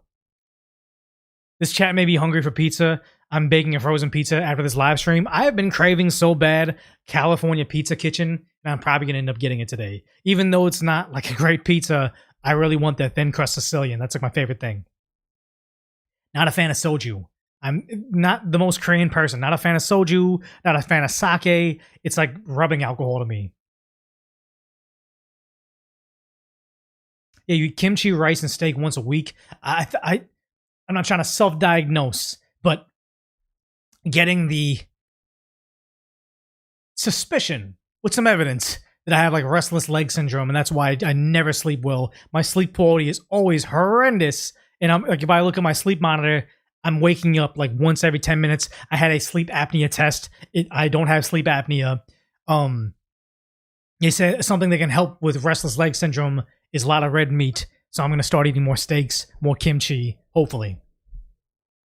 You love my voice. I need you to read books for me. I can't read anything correctly. I don't think anybody wants a Joe Biden-esque rendition of Harry Potter as I struggle to get through one page of reading without messing up. Steak and Bears Peak. Here's the thing: I do love sea salt and vinegar chips. No, it's steak and beer is a good combo. No, I'm not big on that. Oh yeah, steak and beer is peak.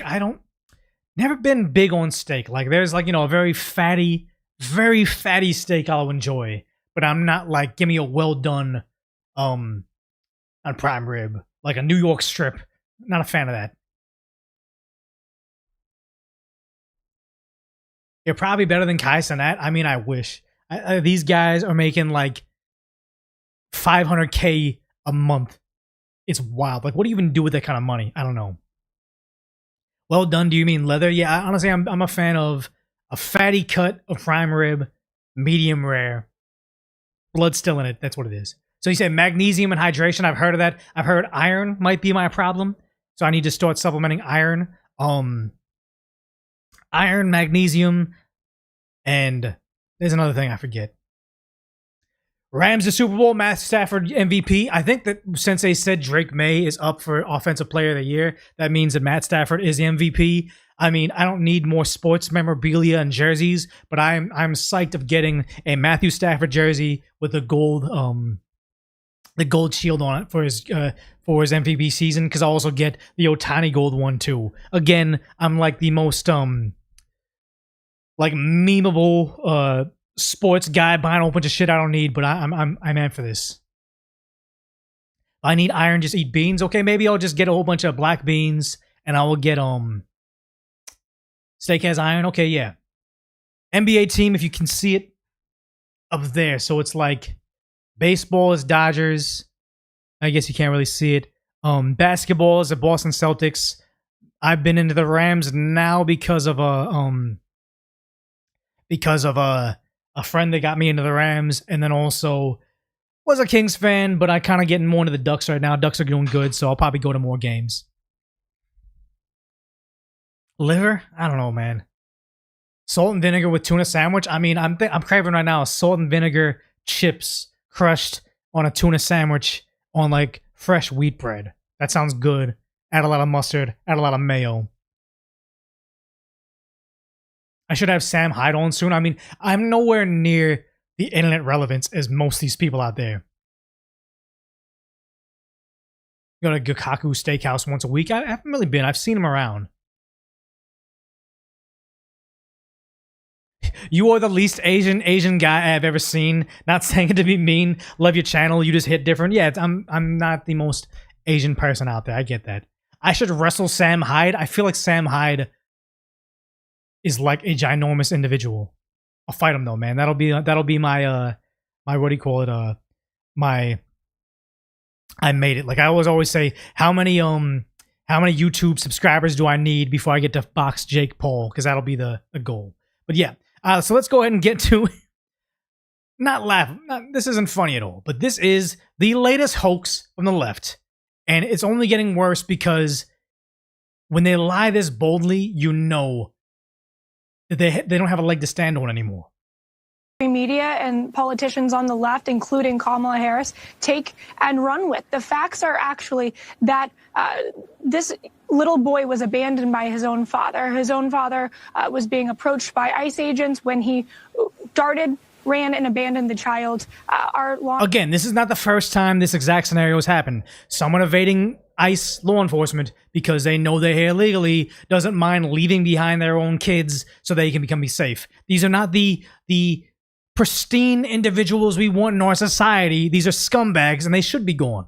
Law enforcement in these frigid temperatures stayed with the child, tried to bring him into custody with the mother, who actually would not take the child into custody, which is so sad, so horrific. Our law enforcement officers actually were taking care of the child, brought him to McDonald's, were playing his favorite music to really calm him down. This is Asmark. There's major riots forming around our law enforcement officers. Because they're saying stuff like this. Oh, a 5-year-old was arrested. Like, she's going to go a little bit longer on this, but then you see KTLA. They're talking about something that happened in Minnesota, but KTLA 5, like I grew up watching this station, but they said their headline is 5-year-old boy arriving home from preschool in Minnesota, was taken by federal agents along with his father to a detention facility in Texas. School officials and the family lawyer said, okay, let's take information from their lawyer. So KTLA headlines, 5-year-old arrested by federal agents. ABC 7 puts it, 5-year-old asylum seeker detained as ICE expands enforcement in Minnesota. Oh, seems pretty serious. They put his photo out there. And then this is the same article twice. They posted it at 9:32, then again at 1 p.m. Same article, links to the same place saying, 5-year-old taken into custody with ICE agents as ICE expands enforcement in Minnesota. So they're really trying to just paint this image, not of 5-year-old abandoned by a legal immigrant father. No, they're expanding ICE enforcement, so now they're arresting the kids. So good. Everybody knows what really happened because you have Vice President J.D. Vance clearing it up again. Vice President Vance, a local school district here is alleging ICE agents detaining a 5-year-old after preschool on Tuesday. We've also seen multiple American citizens detained by ICE or harassed by ICE in the last 6 weeks. Are you proud of how your administration is conducting this immigration? Are you proud of what they're doing? I'm proud of them. Crackdown here in Minnesota right now? Well, I'm proud of the fact that we're standing behind law enforcement, Yes. and I'm proud of the fact that we're enforcing the country's laws. Yes. But, you asked a question about this 5-year-old kid. I actually saw this terrible story while I was coming to Minneapolis. We just left. And most politicians would fold. Look, what they're doing, they're going to throw somebody on the bus so they won't be attached, they themselves won't be attached to this bad headline. But no, he's standing by his guys because he's not letting them dictate what law enforcement does based by the most idiotic journalist. Toledo, Ohio this morning for an economic messaging event. And I see this story, and I'm a father of a 5-year-old, actually, a 5-year-old little boy. And I think to myself, oh my God, this is terrible. How did we arrest a 5-year-old? Well, I do a little bit more follow-up research. And what I find is that the 5-year-old was not arrested, that his dad was an illegal alien. And then when they went to arrest his illegal alien father, the father ran. So if only any of these articles headlined that, but they didn't because the emotional manipulation is the point, not actual journalism. So the story is that ICE detained a 5-year-old. Well, what are they supposed to do? Are they supposed to let a 5-year-old child freeze to death? Yeah, because that's the thing is it's a catch-22. No matter what the journalists, so-called left-wing journalists the so-called left-wing journalists will ever paint them in a positive light. It's like, no, we don't like what you're doing. So we've already come to the conclusion that this is bad. You just get to choose whether you actually do good, we say you're doing bad, or you let the child just be freezing outside, then we'll slam you for that too. They're not supposed to arrest an illegal alien in the United States of America if the argument is that you can't arrest people who have violated our laws because they have children, then every single parent is going to be completely given immunity from ever being the subject of law enforcement. That doesn't make any sense. No, but that's what they want though, with like Renee Good. Oh, she was a mother. It's like, well, she didn't have custody, I think, 2 of the kids, but the idea of because she was a parent, you can't, she's okay. Like never, not the people with kids. Oh, there was a son. It's like, yeah, so he gets to just desert his kid outside so he can commit a crime. Like it's sheer absurdity, but they keep on going back to that because now you got, who the hell is this?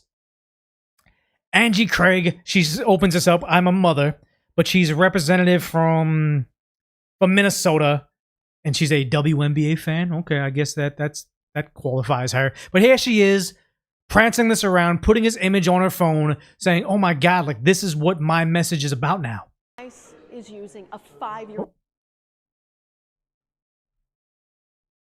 So now ICE is using a 5-year-old boy. A 5-year-old boy. Again, that's the only thing they heard. Then once they heard 5 years old, boom, that's their headline. 5 years, great guys, now we're right. Not the fact that it was the father putting him in this situation, not the fact that his father wasn't illegal, but the idea that people respond to he was a father, she was a mother, 5 years old, like they're so innocent. No. You're arresting the wrong person. The same thing what happens when who was that woman who was pregnant and she was stealing liquor and then she actually runs her car into the cop and the cop unfortunately ends her life. Why would the cop be opening fire over liquor? It's like, wait, why is she robbing a liquor store while she's pregnant in the first place? They always blame the wrong thing.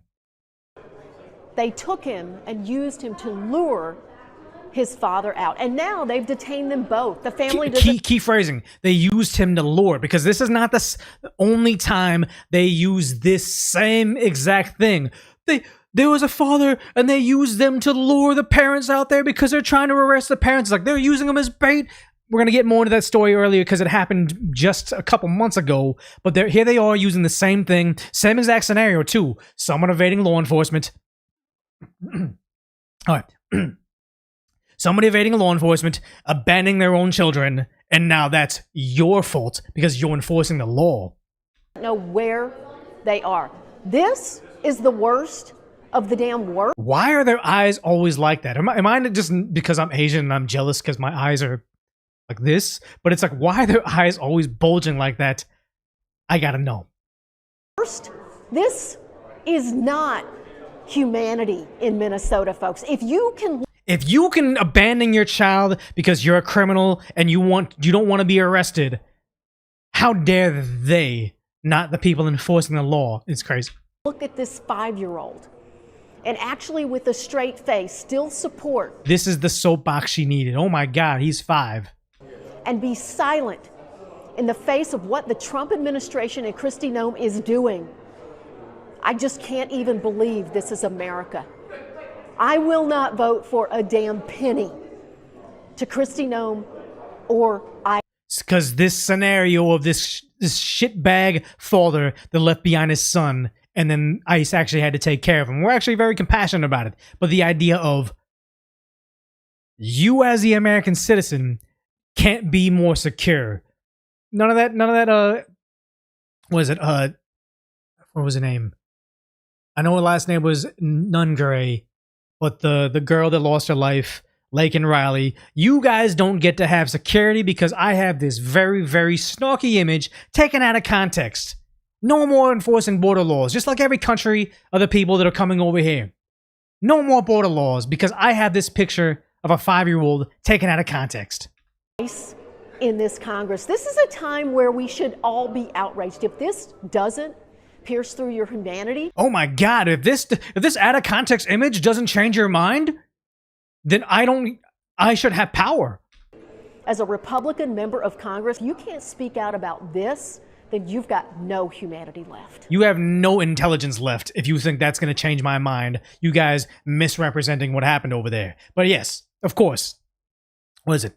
Clinton, Ilhan Omar, some congressman, Gabe Amo, I don't know who this guy is. Jimmy Gomez, 5-year-old. He was used as, they're using him to lure the kids out. 5-year-old, they all got their marching orders, and that's all they're saying right now. And the sad part is you got the useful idiots that are driven by their emotions, and just her saying, I can't stop thinking about his little bunny ears hat. So why aren't you mad at the father that abandoned him? Why you were mad at the federal agents that were taking care of him? Because the TV didn't tell you. Because the politicians own you. Because the crazy thing is, the irony of what they're trying to say. A child is not a tool. A child is not a tool. Kid isn't a tool. Why are you using them as a tool to get what you want congressionally? A child is not a tactic. A child is not bait. Shouldn't be. A child is not a tool. Oh yeah, same thing. Okay, yeah, so don't use the kids for your political agenda. Okay. And then here we got them also saying, gearing up to go do ICE patrol at my neighborhood school in sub-zero weather. Looks like you've got an 18-month-old on your back because my babies aren't more important than anybody else's. Mental illness. Mental illness. This person needs to be in jail. Renee Good just lost her life. Didn't stop a single deportation, but she lost her life. And now you're going to go out there doing the same exact thing she did because you said, my baby isn't more important than anybody else's. You're smiling and grinning, putting this out there. I'm saying right now, person needs to be put in jail. This is no different than when the terrorists overseas strap them to themselves and say, I'm going to go commit a crime. I'm going to go commit terror, but you can't harm me because I got this hostage on me. Same thing. Kid is not a tool. Don't use them for protection. And yet we're seeing this happen. And not only the fact that they did this and that they're ashamed of doing this, put it on social media, show it to all their friends saying, look at me. I'm putting this person in harm's way because I'm here to protect strangers' kids who, you know, the kids need to be protected as well. But let's get them all involved now because they're using them as a tool. And it's sad because this person, they've raised over $143,000 already for them. Bring them home. I think the mother rejected bringing him home, so I don't know where they go. It's sad because they keep on using this. 5-year-old, I'm strapping this kid to me. But apparently they had that other story where they said the Minneapolis family says ICE agents threw tear gas and the baby was temporarily hospitalized. Like, oh, remember this story not too long ago. Well, apparently, can't watch this whole thing, but Crime Watch Minneapolis says, remember the sob story about the family with the baby getting tear gas in North Minneapolis on the 14th, possibly? They said they were just passing through on their way home from a son's basketball game, just like Renee Good. I dropped off my kid at school, and then we got confused, and then she got shot. They said they were on a video at the riot for nearly 45 minutes before the flashbang struck their car. There are images from the video from 8:30 to 8:45. The tear gas call with the baby was dispatched at 9:22 p.m. They left their kids in the car, almost lost their life. They literally think they're on the right side of history. We got them involved, but they think they're just hitting the ghetto lottery. Oh my God, we can raise all this money if someone gets harmed. That's what I think this is about, because they say they've raised almost $200,000. They've been on television. Everybody knows them. They have them on footage walking around to the riot. So the kid was left unattended inside the car. The mom of the baby at the riot was previously indicted in a 2019 murder. Did no prison and a plea deal because apparently it was something along the lines of there was some sort of like a Facebook marketplace deal, something like that. Oh, come buy this thing or sell this thing to us. She lures them there, then they shot the person for not unlocking a door. Something to that effect. I'm not getting it. But yeah, they're on fraud. They're on GoFundMe now because apparently they got $173,000. But they say, we just came home from a basketball game. Again, they're just going to run the headlines. Kid with blue bunny ears was abducted by ICE. Not the fact that the father abandoned him and the mother said, I don't want anything to do with him. I'm not taking him. Nothing about this person over here saying, oh, my baby was tear gas. We were coming home from a basketball game. No, they were there for 45 minutes, leaving the kid unattended. But again, they always have these stories because this was 4 months ago. ICE agents held young girl outside Leo Minster home to arrest the father. So this was a headline on far left Reddit, but then also NBC News ran the same thing saying, video shows ICE with 5-year-old girl while agents attempt to arrest her father. Like they say, DHS in the small print says, father ignored directions to pull over and abandon his daughter. So same exact scenario with this scenario. They say, oh my God, where's your humanity? No. He abandoned the kid. He fled. I can't find the video, but we saw this on my last live stream. Or it was live streamed several times ago. This guy, he was going off on a tangent. I don't even know who he is, but I don't care either. You don't gotta link me at all. But he was just saying things about like the parents were begging and screaming, the kid's autistic. Give us back our child, please, please, please. Like he went on a long rant on I believe TikTok it was, and he was saying that for the longest time. It's like no. That's not what happened. You guys took an out of context clip when they said, bring us back the kid. They're using him as bait to lure. It's like, yeah, here we go again. 5-year-old. Debunked.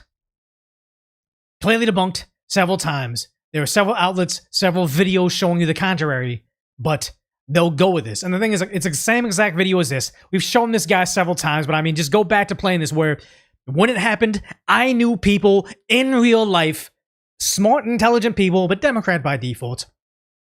People in real life reacting to this, I don't want to call him idiot, just this emotional man.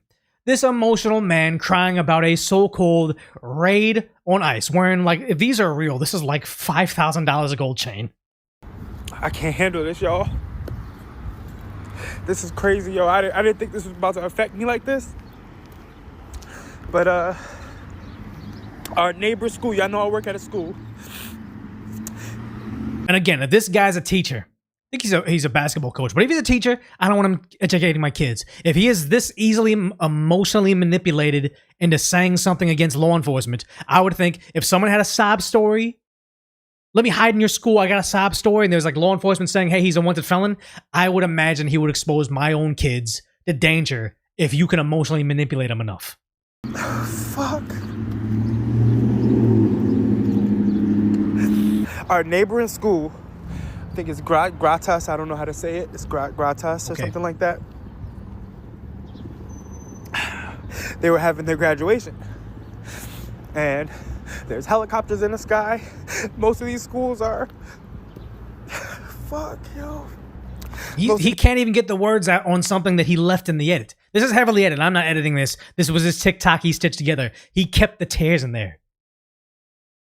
These schools are predominantly Hispanic. Most of these schools are predominantly Hispanic. Gratas, I believe elementary, was having their graduation. And all of a sudden, a bunch of parents have to run out because ISIS is there. This is the story that I'm hearing. So he knows it's not confirmed. Because here's the thing, is like, what parent doesn't record their kid's graduation? Why wouldn't this be on 50 different camera angles of these fascistic Nazi cops, or Nazi ICE agents kicking down doors, grabbing parents? We would see this everywhere. He didn't have to see the evidence of something that's obviously going to have lots of evidence over. Someone just can tell him a story. He can extrapolate it to be more. Just like this guy over here. They're going to make up the story to fit what they need to emotionally manipulate you because they're too easily emotionally manipulated. They need you on their side. The sad part is useful idiots see this guy crying and blubbering his tears about this sob story and say, oh my God, this happened. That's why this is spiraled out of control, where they use that same 5-year-old being used to lure the parents out. That was a hoax, and they used it again. They're going to keep on using it because you have idiots out there that are so emotional they can say, oh my God, I heard a sad story, and now we need to dismantle law enforcement because I get emotional over stories. And, our school goes on lockdown. Our principal, tells us it's a drill, but we know it's not a drill. And, I had to come outside. It's my break. We kind of got like off of a soft lockdown, and to leave. I honestly think that this guy cannot be in education. Gotta get these activists out of these government institutions. He might be a great with the kids, great teaching basketball. Because probably here's the thing is I always see people in these situations, even that not this one. This one's, I don't like her at all. I see this person here. And I see this guy. Maybe not him, but I see this guy and I'm like, look, if we were just in an office setting and we just had a regular job, I could see myself just getting along with him. Like, oh, you're into basketball, you probably talk Celtics. Oh, those girls talking about Singles Inferno, that insane dating show that I watch all the time now. But I'm just, for the sake of argument, I can see myself just being in an office setting and saying, look, we wouldn't be friends just naturally, but since we're here, let's be cordial. I could see myself having somewhat of a relationship with them and being nice and saying, oh, cool, good to see you here again today. I don't want this person. He might be a nice guy, but I don't want this person teaching the youth because I think he's too emotionally fragile to be objective and also too emotionally fragile to keep people safe should something hit the fan. Parents had to run out because they don't have papers, and they had to leave their kids because the kids do. He's just making shit up. There's no video evidence. He just has the story. It's just totally fabricated, but he's emotional about what he thought to himself. Like, I've known people like this where they can think of a scenario and they can cry. Like, they're not actors or anything. They're just like, what if that was the case? Oh my God. It's like, cool. Some people are more emotional than others. I know I'm very robotic with the way I am in life, but I also don't want you in a position where I have to rely on you to be objective. What type of shit is this, yo? He's not a Coach Carter wannabe. Coach Carter was beating up the students and cussing out the parents. This is not a Coach Carter. Kids are freaking grabbing teachers and crying on their leg because they don't know if they're about to see their parents when they get home. Again, he's making something up and crying about it, but that's all you need from the left. What the fuck is this? How dare you? Voted for this shit? How dare you? How dare I made up something. I cried about it, but how dare you victimize me on this made up scenario? You need to vote my way now, guys. 15 people just got picked up on Wilshire at the Home Depot. On Wilshire. Does he ever, like, if there's gang violence? Does he ever say, oh my god, 15 gang members got arrested over off of Hoover? Does he care? No, because only the media is telling him to care about one thing. It's absurdity. Yo. Man, oh my god. This is not right. This is not right, yo. Here's the thing, if there's a video and I saw it, maybe I'd be like, oh my god, this is not right. But the fact that they keep on making up stories, they keep on falling for this, it's sad because yes, it's not right. But you want to know what also isn't right? All the victims. All the actual victims. What is it? Commander Greg Bovino. Just pretend like you don't know the victims of the illegal aliens were never alive. This is not right. The fact that you guys will go on there and cry. The fact that you will strap a baby to your back because you want to protect the individuals that did this makes you guys... You're ghouls. You're ghouls. You don't care. You only care about certain people, and it's disgusting because they don't have virtues. They don't have values. They don't care about the kids. They don't care about what's right or wrong. They just know that a political party controls them. They can make them very, very emotional about stuff, and because they're afraid of being canceled by their own people, they're willing to put the lives of other Americans on the line. They're willing to ignore the actual crimes that occurred in their country because the Democrats know how to pull at their heartstrings. The Democrats know how to own them. They're too dumb to figure out things for their own. It's sad. Yeah, PE coaches are teachers. They teach you, for example, how to play the sport that you're trying to learn. Yeah, they're teachers out there. This is why cults work. Yeah, they're in a cult. Emotional manipulation, that's all they have. Yeah, NBC programming complete. Yeah, they've been told something top to bottom. That's why a channel like this, where I have a very loose understanding of the English language. I'm not very good at live streaming. I'm not, I have no institutional backing. Like, I always see myself in the same way that, like, what is it, J. Cole? He, like, talks about, like, oh, I went triple platinum with no features on his first album. He made it by himself. I never got hired by anybody. I applied for a couple different places, like positions in Timcast, position with Crowder's Network, and all that stuff. Like, I've reached out, but nobody ever reached back out to me, which is fine. But I made it on my own as I ascended up here. Like, that's why a channel, grassroots, terrible at everything, no education, can make it, because the left is going so insane. All you have to do is do the bare minimum. I'm doing the bare minimum. Here's a PowerPoint light slideshow of the left being idiots, and here's some evidence I found also on the internet of why they're wrong. That's it. Same way Caleb Hammer started out. Yeah, people want to know the truth, the objective truth. The fact that Don Lemon struggles to get his propaganda out without his network is all the evidence you need to say, in the free market, low-budget truths will always beat high-budget propaganda. Yeah, came up from the bottom. Came up as a regular guy doing regular stuff. Yeah. Yeah, Asmongold is a good guy for promoting me. That's how he found me. Yeah, that's really cool. Like, I know that some people are like, oh my god, Asmongold's taking your content. But it's like, no, he's like, I have a lot of people that take my content and just straight up like crop out the watermark. And that's fine, whatever. Like, I'm never going to strike anybody because the YouTube rules are so weird. I don't care. But Asmongold will always link the video himself.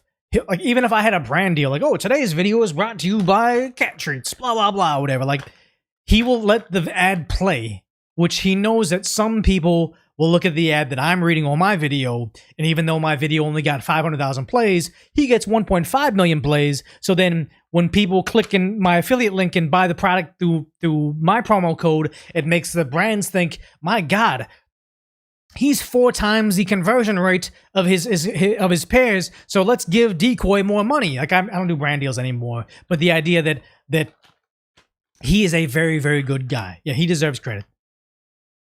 That's, yeah, I have the video of Asmongold saying, oh, I fucking love this guy. He's so based or whatever. Like, I like that I get recognized by Asmongold, Candace Owens, Brian from the Whatever podcast, even Abba and Preach would watch my stuff on Johnny Somali. Like me and Abba and Preach, are very, very different politically, but we have very, very different upbringings. We come from different backgrounds, but that's okay. Like they can appreciate my objectivity on social media events, and I don't have to agree with them politically. It's fine. What is it? Yeah, I kind of think I'm looking at these treats right here. I think could I go viral, guys, if I take my Chex Mix, I clean out this bag, like I really clean out this bag, and I just put this inside here, and then just during my live streams, I'm sitting here just eating my cat treats, but it's like Chex Mix. It's like, yo, decoys out there just eating cat food. Well, just what is it? You get a jar of mayo, you clean out the mayo, and you put a vanilla pudding in it, or you put like yogurt in it, and I just sit here eating my Greek yogurt, but it looks like mayo. It's like Decoy Voice is the most unhealthy individual known to man. No, I've DM'd Asmongold, and he is a guy like his DMs are probably packed full, and I just asked him for advice, and his team was really nice because they got us in contact. But Asmongold took like a good portion of time out of his day to give me advice as to how to live stream and like what his mentality is on certain things. And it's like, he didn't need to do that, but he did. He took time out of his day to help me out. So it's like, no, I always appreciate him. He seems like a genuine guy. It's not like he's too good for me to hang out and all that stuff. It's like, no, even me at a lower level, I think some of my, like even my friends, but everybody should like know, I only have like 1 million subscribers on YouTube and like maybe 60,000 on this channel. You are probably getting 1,000 emails, DMs, and messages daily. Imagine your phone was just nonstop getting 1,000 voicemail spams a day. Like even people you do want to interact with, you have to like search for it to talk to them. Like I'll put my my actual immediate family on a special group that I'll put my phone's on work mode, so it blocks literally everything, even good friends, blocks everything, but just it only lets me know when immediate family reaches out to me. Like that's how bad it is. Not because I don't like my friends. I want to talk to them more. I want to hang out with them more. But it's like you just get so much. So I really appreciate a guy 10x my popularity still having time for me. iPhone 4, guys, that was good. Like I think everybody's talking about going back to digiphones, digicams. And honestly, I was using this for photography, and it was actually pretty cool. Yeah, Asmon won't crap on you unless you're genuinely stupid, and I think it's just a regular guy. If I started prattling off like stupid shit, he'd come after me, not because you're Asian or you're left wing or right wing. It's like no, he just wants genuine. People saying only because I say I only have 1 million subscribers compared to the 10 million subscribers these other channels have.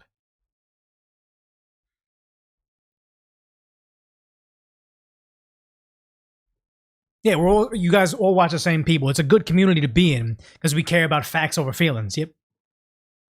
The phone is not a dinosaur. It's just it's becoming trendy to have old technology now. Like I think about you have to on the new iPhone that I had, you have to turn off all these different things because it tries to beautify you too much. And I'm like, no, I don't want Instagram filters on my face. All of a sudden, if I all of a sudden look like super beautiful, obviously it's a filter. So I just want old school stuff. Oh, thanks. Oh, yeah, Nate's Memes. I even do remember you. You said you found my channel when I only had 11,000 subscribers in 2019. Subscribed when you had less than 20K. Back then, I didn't subscribe to anybody. Yeah, it was like very, very loyal people in the beginning. And like Nate's Memes, you were probably there during the era that we were talking about COVID. And also, it was like Salty Cracker had given me a couple shout outs. So it's like different times, different times. 2018 Samsung. I really think the new phones are harder on my eyes. Maybe it's the facial recognition thing because it's constantly blasting you with infrared light. Again, I'm not a scientist. I'm just like making stuff up in my head. But the idea that I think the new phones, like the new LCD, LED screens are like harder on your eyes. Yeah, the blue light. It's probably that, right?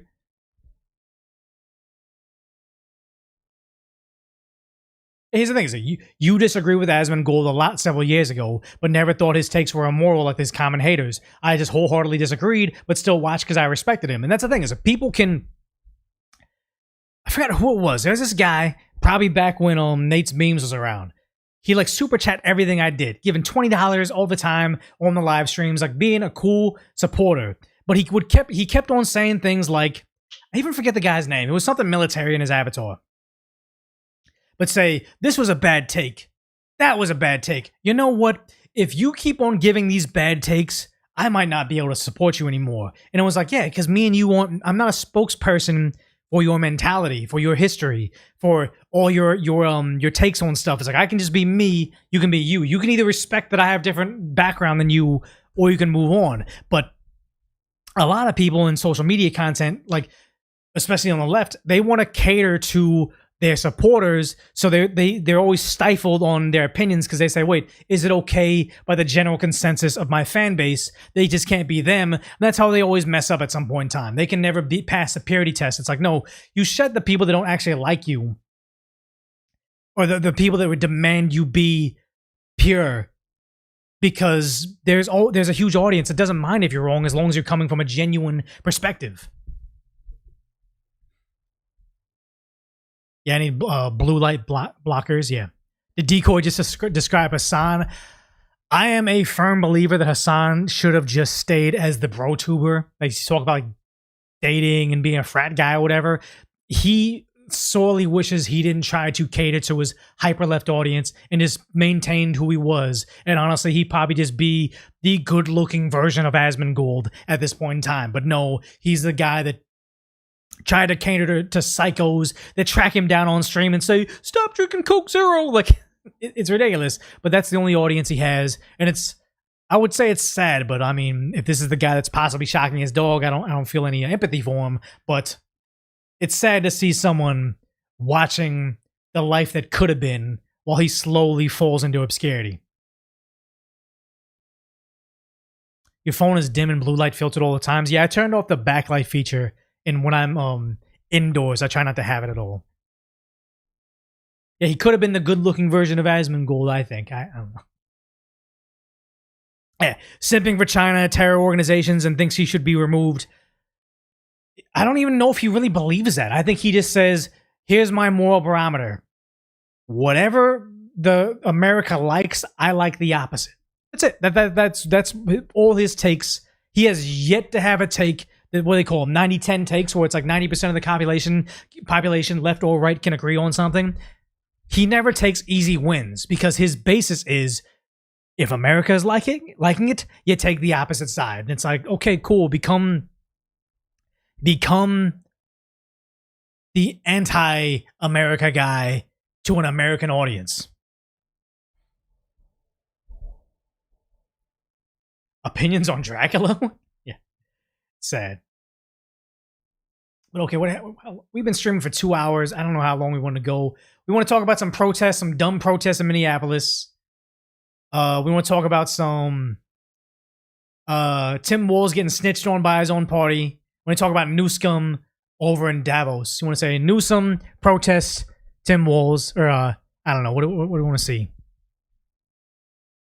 Yeah, he's getting trounced by Asmongold. It's sad because so much of Hassan's audience is the fact that he's successful political streamer, and for the Roach King to come over and eat his lunch every single day of the week is just hilarious. Newsom, this sounds like everybody. Davos, Newsom.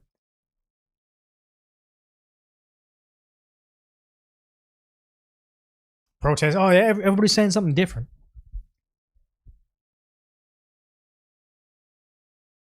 Delvin and Nuisance. You know what? Let's just cover all three of them. I will maybe... I want to do them. Yeah, he brought new knee pads. Newsom bringing knee pads.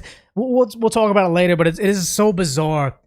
We'll talk about it later, but it's like Newsom, I always see him as like the jealous ex-girlfriend of like the football star, where he's not dating him anymore, but he'll still show up to all the games to watch him fail or whatever. And it's like, Newsom has this weird sexual thing towards Trump, and it needs to be studied.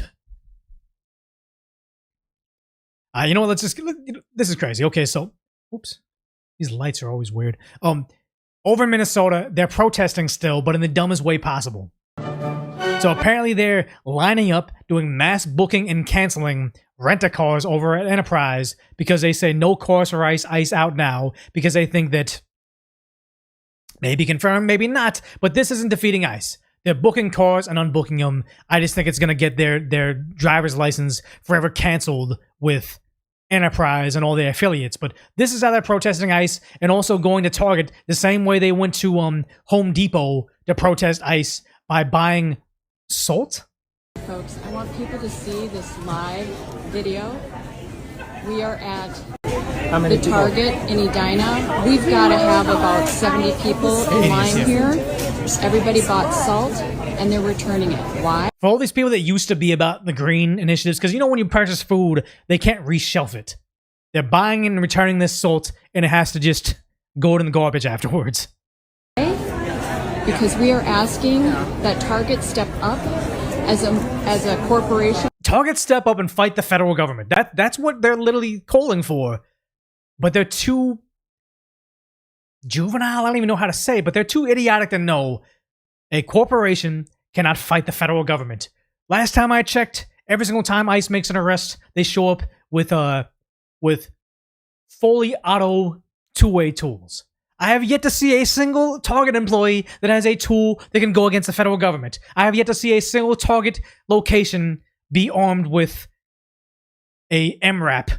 What are they going to use? They're going to use that little thing that pushes all the shopping carts to stop the MRAP from coming in these communities? They're ridiculous.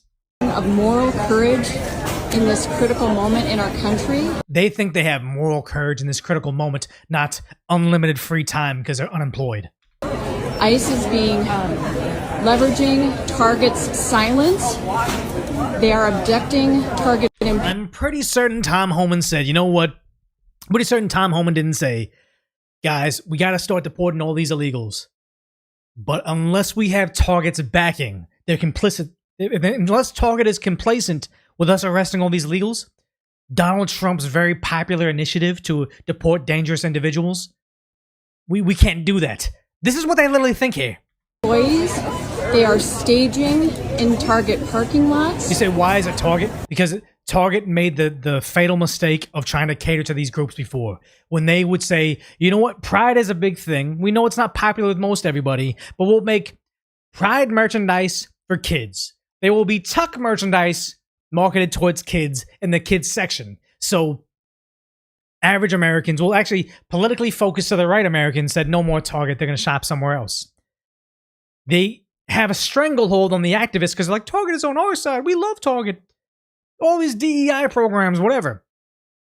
But as soon as they no longer pass the left's parity test in the sense of making Tuck merchandise, they can do that, but it's not changing anything. It's not making it more popular in America. But the idea that now the left demands they do something they have no power over, stopping the federal government enforcing border laws. Now they see, hey, Target isn't bending the knee to our latest social justice activist movement. Now they have to pay the price. They are going into Target stores and using it Is anybody in this group under the age of 60? Propaganda opportunities. We are asking Target, whose whole brand has been built on serving the communities. Adhering to left-wing ideals. That's what they were doing before, and now they're going to make them suffer because they can't do something. You can never pass a purity test. They always eat themselves. In which they are to step up, speak out, use the corporate power that they have. Corporate power over the federal government. That's how ridiculous these people are. Because we know that's the only thing. Yeah, that's the only thing. This is absurdity. But here's the thing: it's not only this large movement. Apparently, this person, again, looking like they're over 60, wants to fight ICE by filling up a shopping cart and lecturing this hourly employee. Hi. This kid just probably trying to pay for college and buying a new iPhone. They don't have any power over ICE. The cashier doesn't have any bearing over corporate. Like, I always would hate this when I would like work at restaurants and you're yelling at a cashier, or you're yelling at a waiter because they won't honor your like expired coupon, or they don't have this price or whatever. It's like, this person has no bearing of what this corporation does, but this just makes them feel better about themselves because, like all bullies, they pick on people that can't fight back. A cashier can't fight back because they can't lose their job. You're a bully and also useless. No, because we're not actually gonna buy all of this. We just loaded up our carts. We're protesting. We're loaded up a cart because we're protesting. We also have nothing better to do. Trump administration. This. Attention, Target shoppers.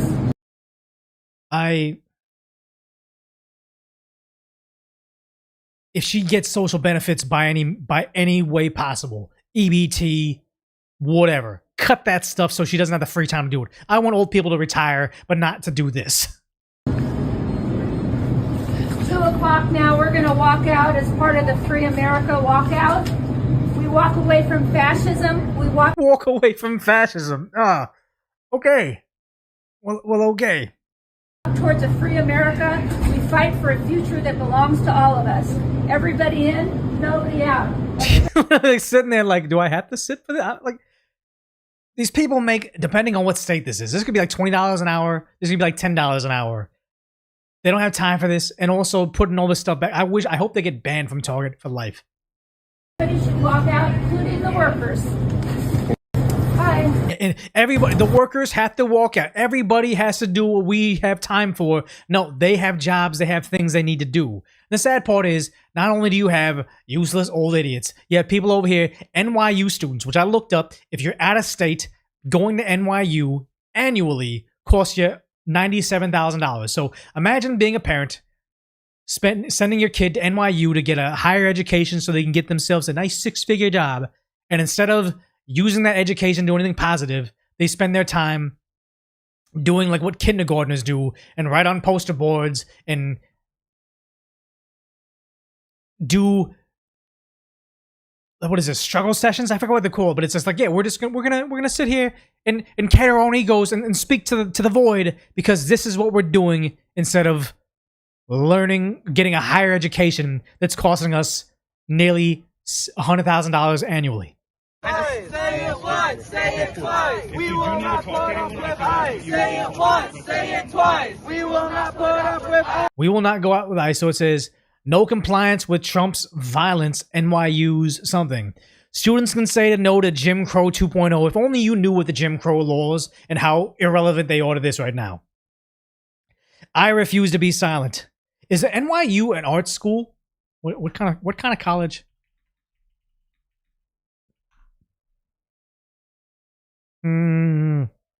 So it has the School of Tisch Arts Education. Okay, so it's not just an art school, but I was wondering. I was like, look, for people that are going to school for art school, which they might not be in their art department, but it's like they have no sense of design and why like walls of text don't work. But here they are, left being left.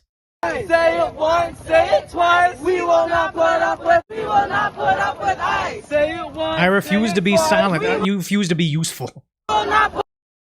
This occupation is a white supremacist power grab. I'm so glad that's where our colleges have become. This. Put up with ICE. Oh, cheering themselves on, being so useless. What's his last sign say? We will not put up with ICE.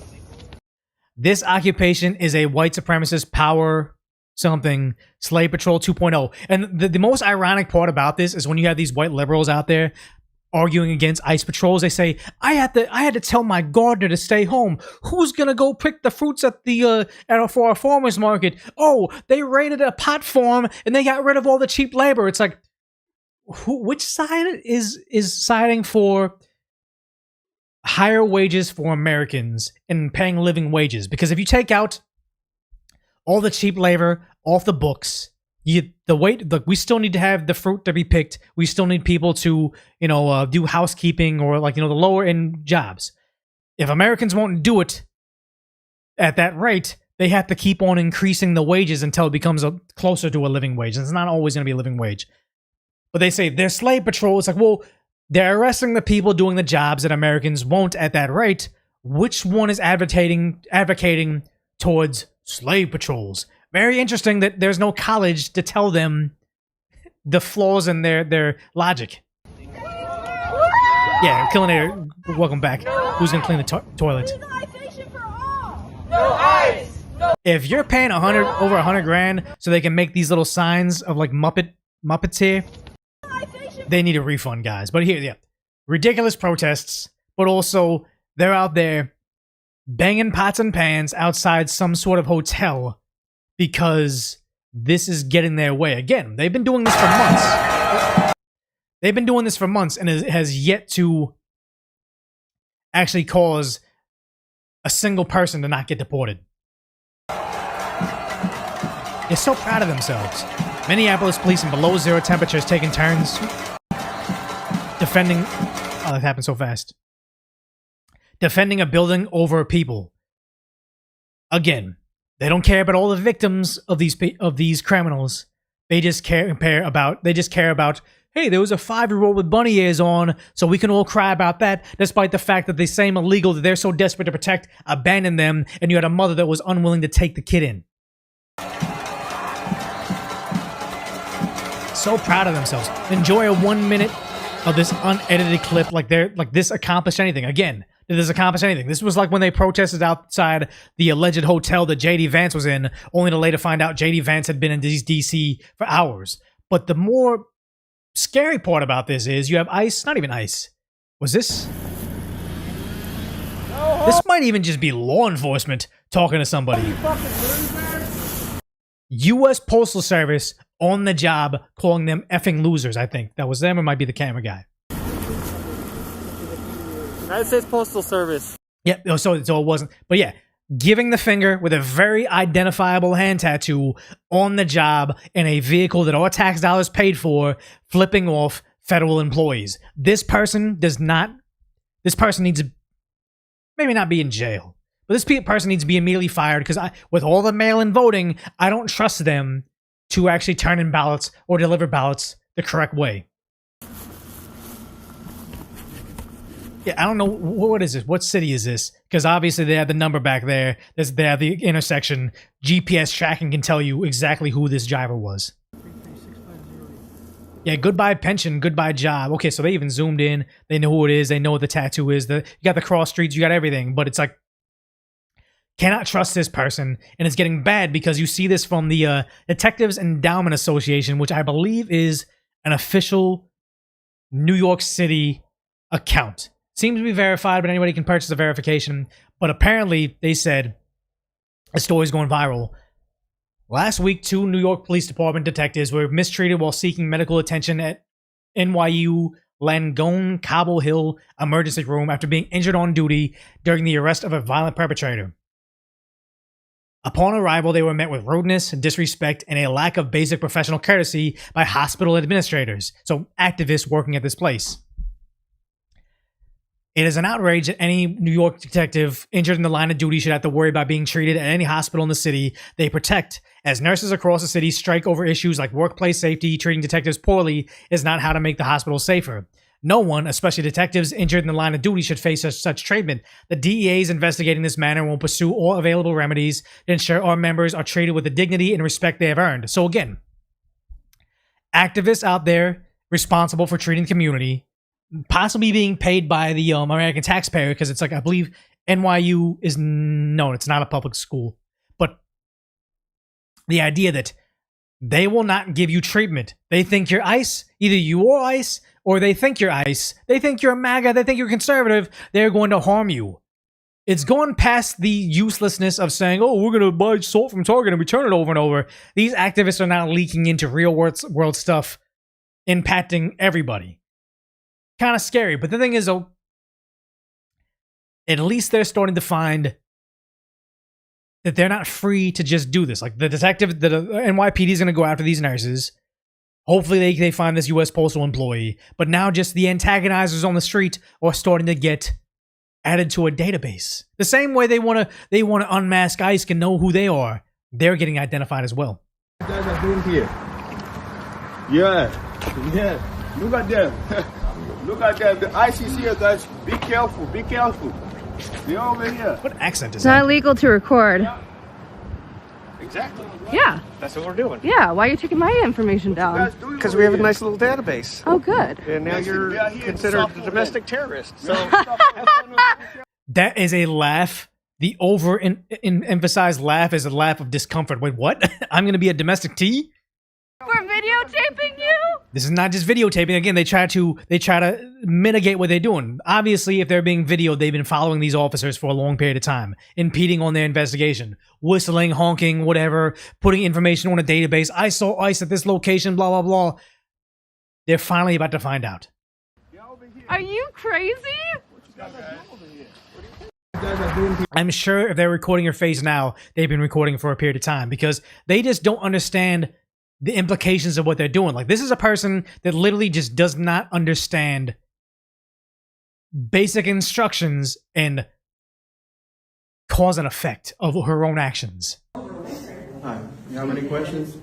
I asked if y'all got a warrant and if I could see it. He said no. Yeah, regular citizen. If I see a guy being arrested, I don't get to get the warrant of them being arrested. The person they're going after gets to see the warrant. They've been so misinformed by these left-wing groups of like, stand in the way, blow your whistle, use your one arm to close on a cop. Like it's ridiculous what they tell them, saying you are entitled as a private citizen to see somebody else's warrant. Absolute absurdity.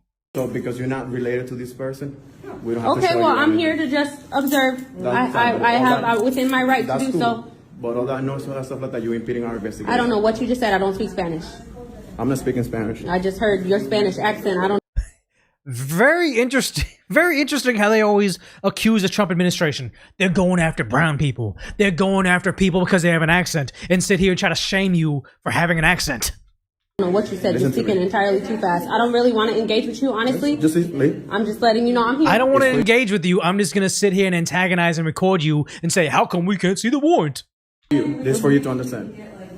Whistling, making all this noise, impeding our investigation. How is blowing a whistle impeding? Listen. How is blowing a whistle impeding? Again, these people have never tried to make an arrest in their life. They've never tried to forcibly make anybody do anything, so they don't understand how blowing a whistle and being distracting while the law enforcement's trying to accomplish a task is impeding an investigation. They don't realize this is going to make them a domestic T and also give them charges.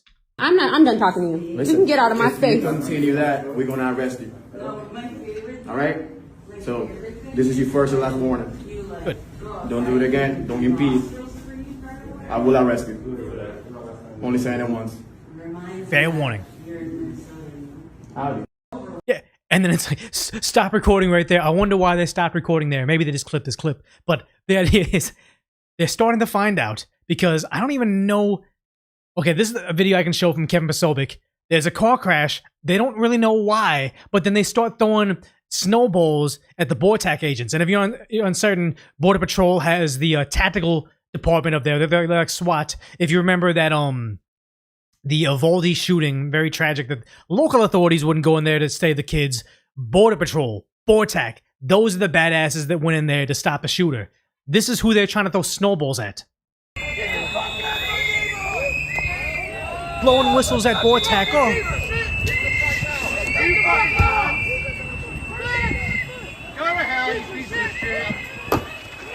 Yeah, that's not good, guys.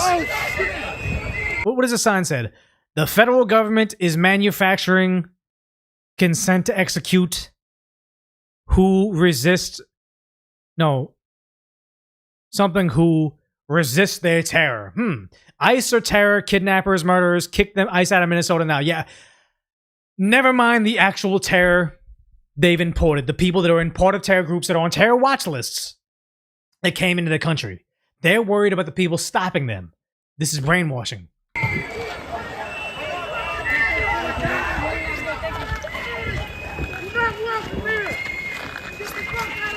You're not welcome here. It's crazy how much the left, what they say about the right, you take their quotes. Identify yourselves or we have to kick you out of our community. You're not welcome here. I can't understand you because your Spanish accent. Like, all these things they say, they accuse the right of doing, but they hold all those same prejudices.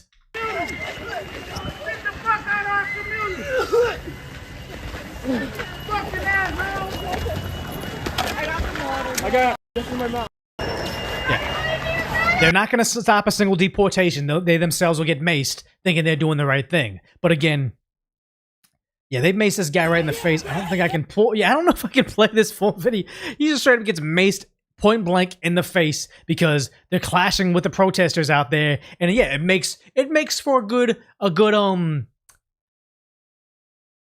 imagery for the left, saying, "Oh my God, they're attacking our peaceful protesters." Never mind the fact that just previously they're throwing snowballs at BORTAC agents because they don't know why there was a car crash. But yeah. What the hell? Oh, what the heck? They're macing us because we're being arrested. Like, they just think they're free. They're just free to impede on law enforcement. I'm just recording you and blowing a whistle. Why am I going to jail? The gloves are coming off, and they're starting to find out. And the left is just salivating at the idea that this is occurring because they want this to be the case. They want the left to be victimized, so they have a reason to stand up and say, look at how bad and fascist and terroristic the Trump administration is being towards us. Look at the kid that has the blue bunny ears on that got arrested because his father abandoned him. Like, they want the havoc because it takes away from the fact that what I believe is Tim Walz, Mayor Frey are going to become affiliated, and how do I put this in a legal way? They're going to be attached to all the fraud occurring with the Somalians and the clearing centers over there.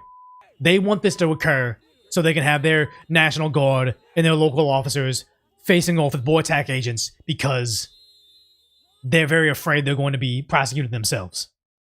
But again, you got Greg Bovino out there straight up saying, I'm going to gas you, get back. They're not playing games anymore. This was, what, 2 days ago? I'm in the gas. Get back. Gas is coming. Second warning. Second warning. Third warning. And the thing is, if they thought they were fascists, if they thought they were Nazis, they would not be screaming in their face of a guy that's heavily armed saying, I'm giving you second warning, third warning. If they thought they were Nazis, if I knew this guy was a Nazi, I'm not shouting in his face because Nazis do terrible things. They don't give a fuck. They would be doing far worse than tear gassing us. They're playing. They think this is for play. They think they're just LARPing. They think they're making social media content. They don't actually worry they're going to be harmed, and they're about to find out.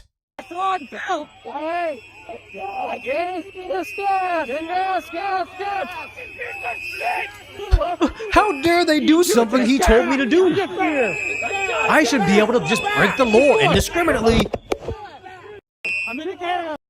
The caption is, he's out there having the time of his life. I think they really are, because for far too long, they were told you had to be civil. You can't use riot munitions. You have to treat them with respect. It's like, no, I think they're finally starting to label them as terror groups, and it's actually starting to turn the tides of the war against terror because they're starting to be labeled as domestic tea, and it's a long time coming. It's all performative outrage on their side because they need the performance. They need the imagery of, there's a kid being detained by ICE. He's 5 years old. He has bunny ears on. Never mind the fact that their father abandoned him while he was evading law enforcement because he is indeed a criminal. Never mind the fact that the mother had the opportunity to take the kid in, but she said she wanted nothing to do with him. Never mind the fact that this is something that the majority of Americans want, and they are actually taking care of the kid. No, let's let the mother, the father, whoever, fundraise $150,000 on behalf of freeing the kid.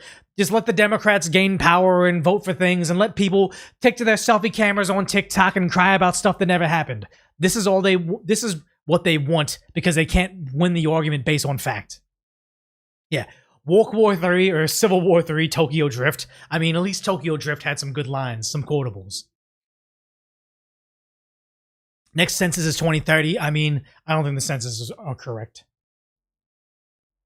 Yeah, it was weird. I remember when I lived out there, I kept on getting a census. I filled it out, and they kept on sending me information, like, fill out the census again. I'm like, if you guys are this inefficient with getting this information, I don't think you're not inputting it correctly on your end. All performance. All emotion. Yeah, census is like a survey. Not everyone's going to opt in. Exactly. But I also heard, like, they kept on saying, if I don't fill out the census, they're going to send a census person out there to take it in person. I'm like, that's perfectly fine. Come out and take the census in person. But just the idea of,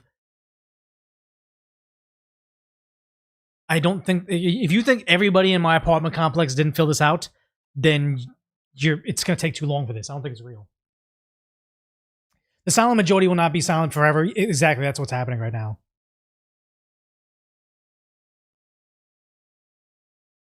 They admitted they used bad numbers. Of course they have. They're incentivized to use bad numbers so they can get more political power, unfortunately.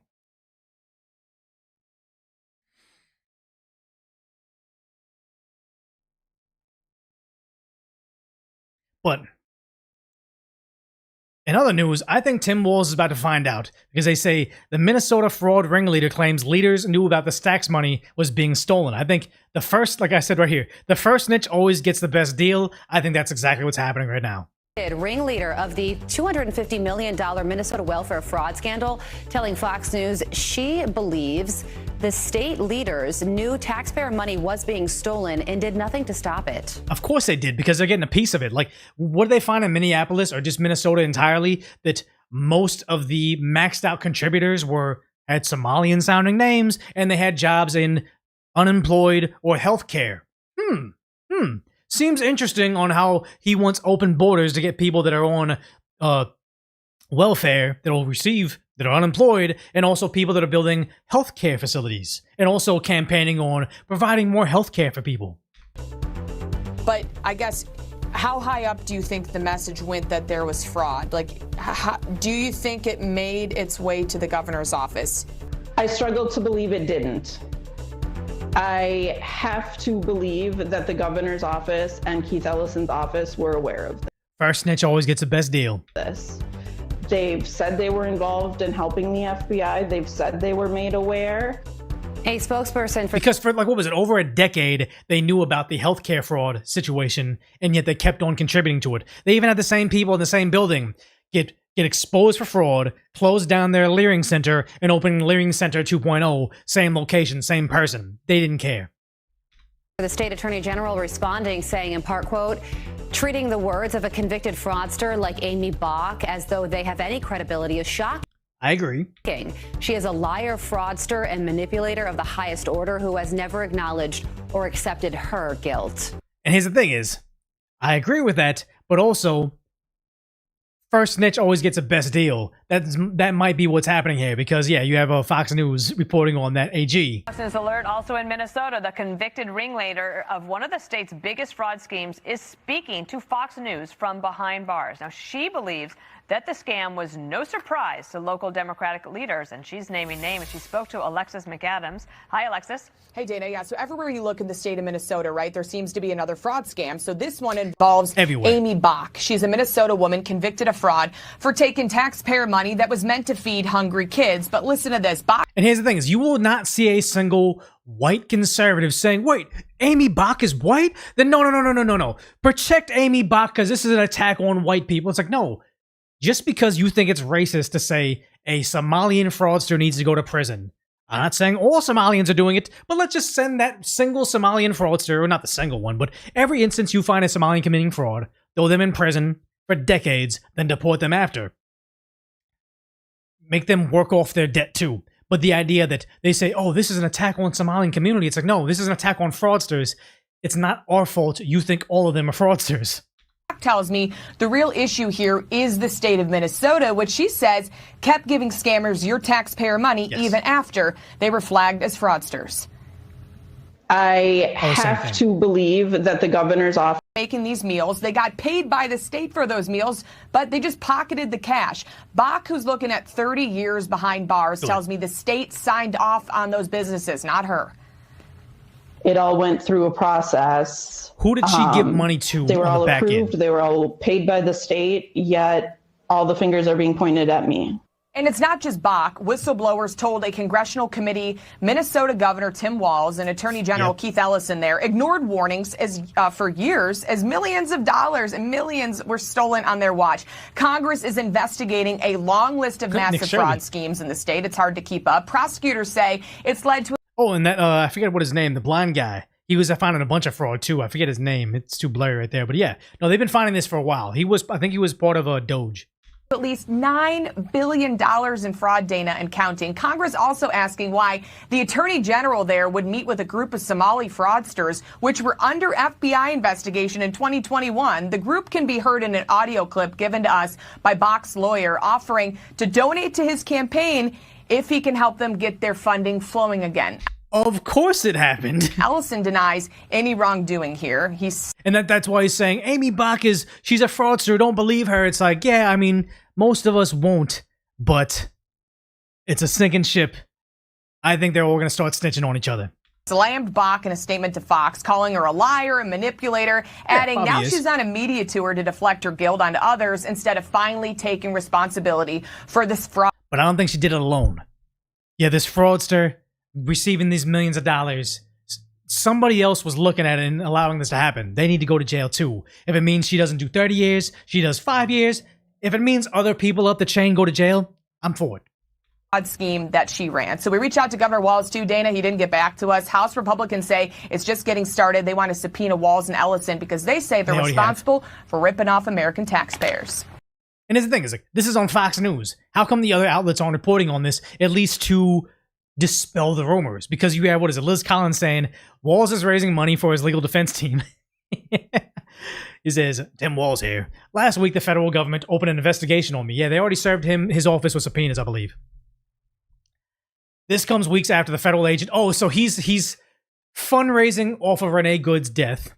And also saying, remember he was behind his fence saying, not everybody has fences or lawyers, so we gotta represent them. Go out there and cause more good trouble. Why do I hold this like as a microphone when I have a microphone literally in my face? What the fuck? But yeah, he was telling his people, go out there and commit more good trouble. I think he just wants more sacrifices. Saying, this is projection. Rather than taking accountability and working to turn down the temperature. So much projection here. He won't take accountability for the Somalian fraud, and also he won't turn down the temperature.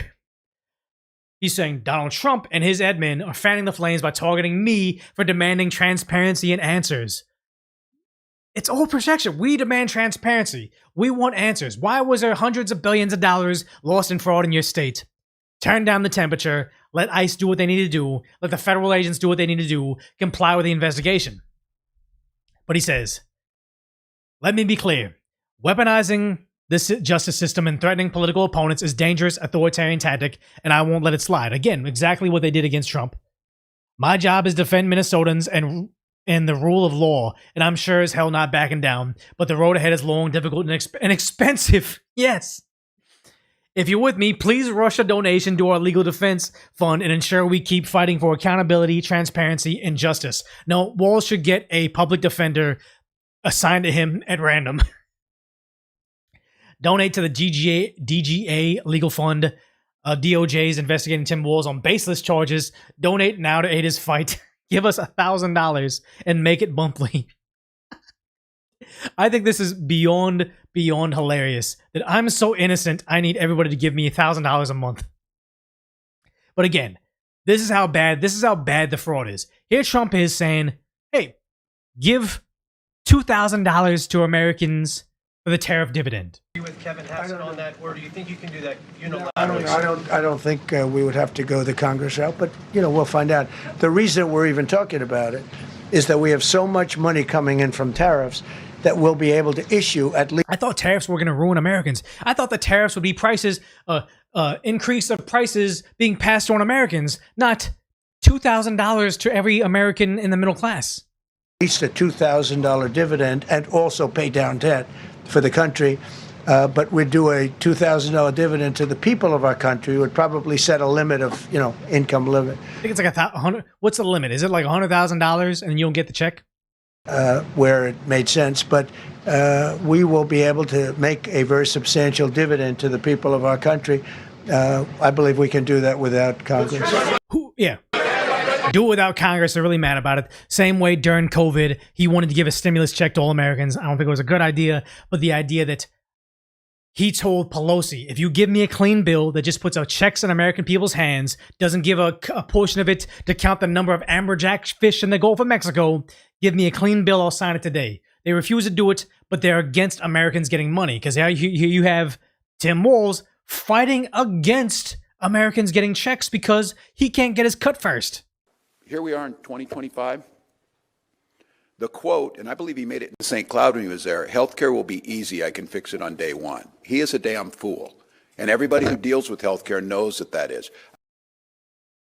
Ironic, the guy that let this healthcare socialism get defrauded by Somalians in the hundreds of billions or tens of billions of dollars. Nick Shirley, some kid on YouTube, was able to expose $100 million in an afternoon. And he's going to say, you're a damn fool because I know more about healthcare. My healthcare system gets defrauded by all these people out there and has been being defrauded for decades, and you're a fool.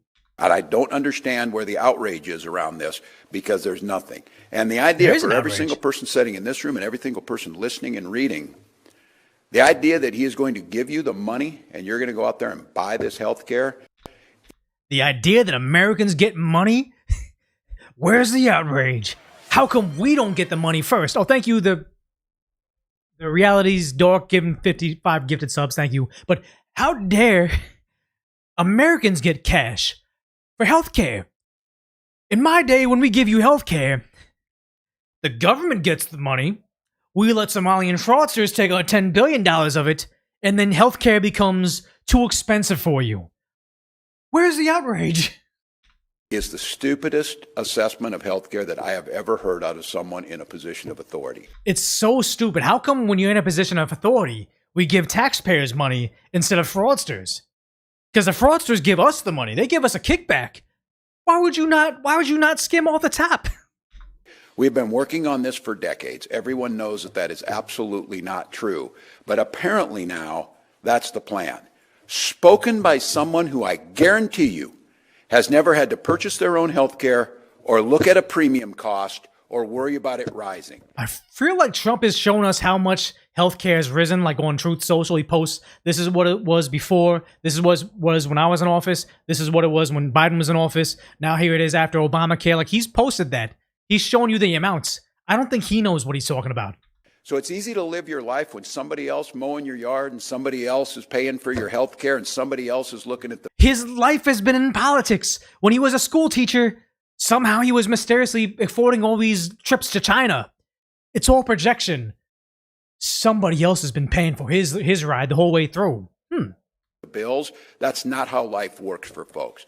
So I'll tell you what, this is a guy who's never heard of the word affordability. He's never heard of the word accountability either. And in Minnesota, we'll continue to do what we can. It's all projection. No, never heard of the word accountability. You're about to be held accountable for the fraud that you've let occur in your state. But it's nuts how Minneapolis, to stop the getting shit done and stopping a fraud, says, you know what, at negative 20 degrees in Minneapolis, we're just going to stop working, guys, because that's going to solve the affordability crisis.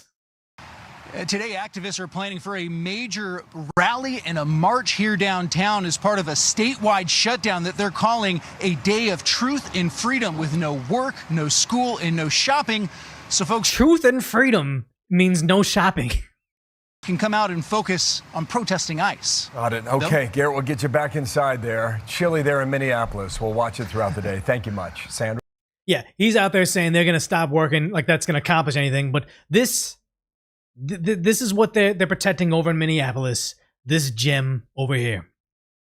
So I'm Somali. I'm proud to be Somali. By all means, you could be proud to be Somali, not going to be proud to be Korean, but we should be Americans first. But okay, I subscribe to that. To me, being Somali isn't just eating bananas with rice. It's a lot. It's like it's an interesting thing. It's very hard to describe what it means to be Somali and what it means to be American, but it's like a cultural fusion. It's kind of like the bananas and rice, you know. They say being Somali is more than bananas and rice. It's a lot. It's a kind of like bananas and rice. Great stuff happening over in the state that has a Leering Center. People don't really see, like, you know, it's you know, people don't think, oh, you can eat bananas with rice, but that's what it's like to be Somali and American. It's like that combination of banana and rice, but you're gonna get what I mean. So I'm Somali. Guys, we need to take whatever's happening with the Leering Center and spread that nationwide, because apparently they got it down, guys. They got it down. They know what they're doing over in Minneapolis. We need more Tim Walz to coach Donald Trump on how to make America more affordable, and also teach us how to get health care and teach us how to leer.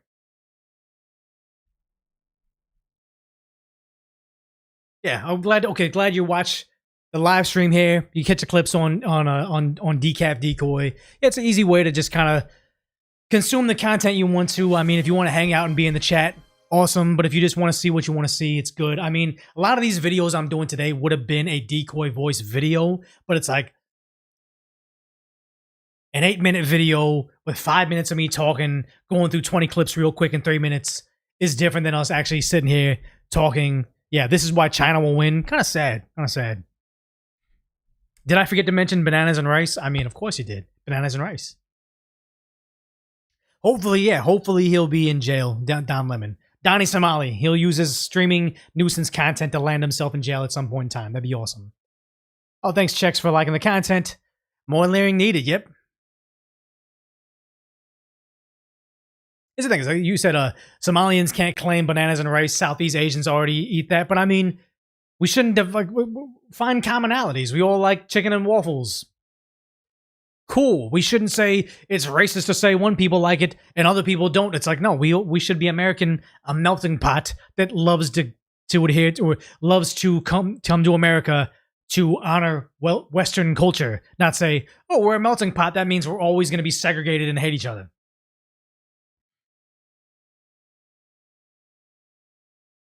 Yeah, you don't like chicken and waffles, by all means. Everybody should have be entitled to their beliefs. What the heck? How come I can't read that? Somebody gifted 5 subs to the community. I really appreciate that. But the way the font came out, I'm sorry, I couldn't read it.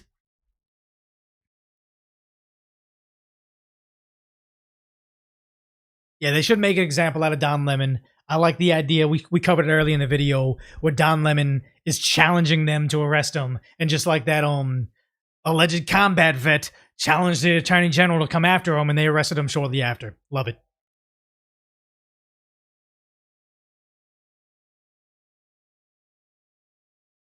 Yeah, I think, imagine if Tim Walz and Kamala Harris won the presidency, how much fraud would be happening nationally, you know? Scary. Yeah, Donnie Somali is a cornball. Yeah, it's bad. All right, so last topic of the day is over in California. They're having some problems. We're going to see nationwide. I mean, look, I think we have a fraud problem that is much worse in California than it is in Minnesota. I was talking actually to our small business administrator. I think she's found probably $500 million of fraud in Minneapolis and the broader Minnesota area. I think she's found $7 billion worth of fraud in California. So this is right. This is the tip of the iceberg. Billions in California. It's only getting worse. Fortunately, a problem that is much bigger than Minnesota. But it's also, it highlights how absurd this effort to prevent the immigration enforcement is. Yes. If you look at blue states, blue cities, you look at Memphis, Tennessee, not a Republican mayor. You look at red states like Texas, but blue cities like Austin. You do not see this level of chaos over the enforcement of our immigration laws. What you have is a small band of very far left people who are doing everything that they can, up to and including assaulting law enforcement officers and raiding churches, to try to make ICE out to be the ultimate enemy. All to protect fraud. It's insane. And to kind of engage in this weird, small-scale civil war against federal immigration law. It's absurd. It's added a lot of chaos here in Minneapolis. Because they're trying to protect their political leaders, because their political leaders are emotionally manipulating them to saying, stopping fraud is racist. And what's like, so California, they find billions of dollars of fraud just in the very beginning. And what's Governor Gavin Newsom doing? Oh, he's overseas getting called out, getting humiliated at the World Economic Forum. The Treasury Secretary described you as Patrick Bateman meets Sparkle Beach Ken. The White House Communications You would think that this is what he wants to be. He wants to be known as like a sociopath, wanting to get stuff done.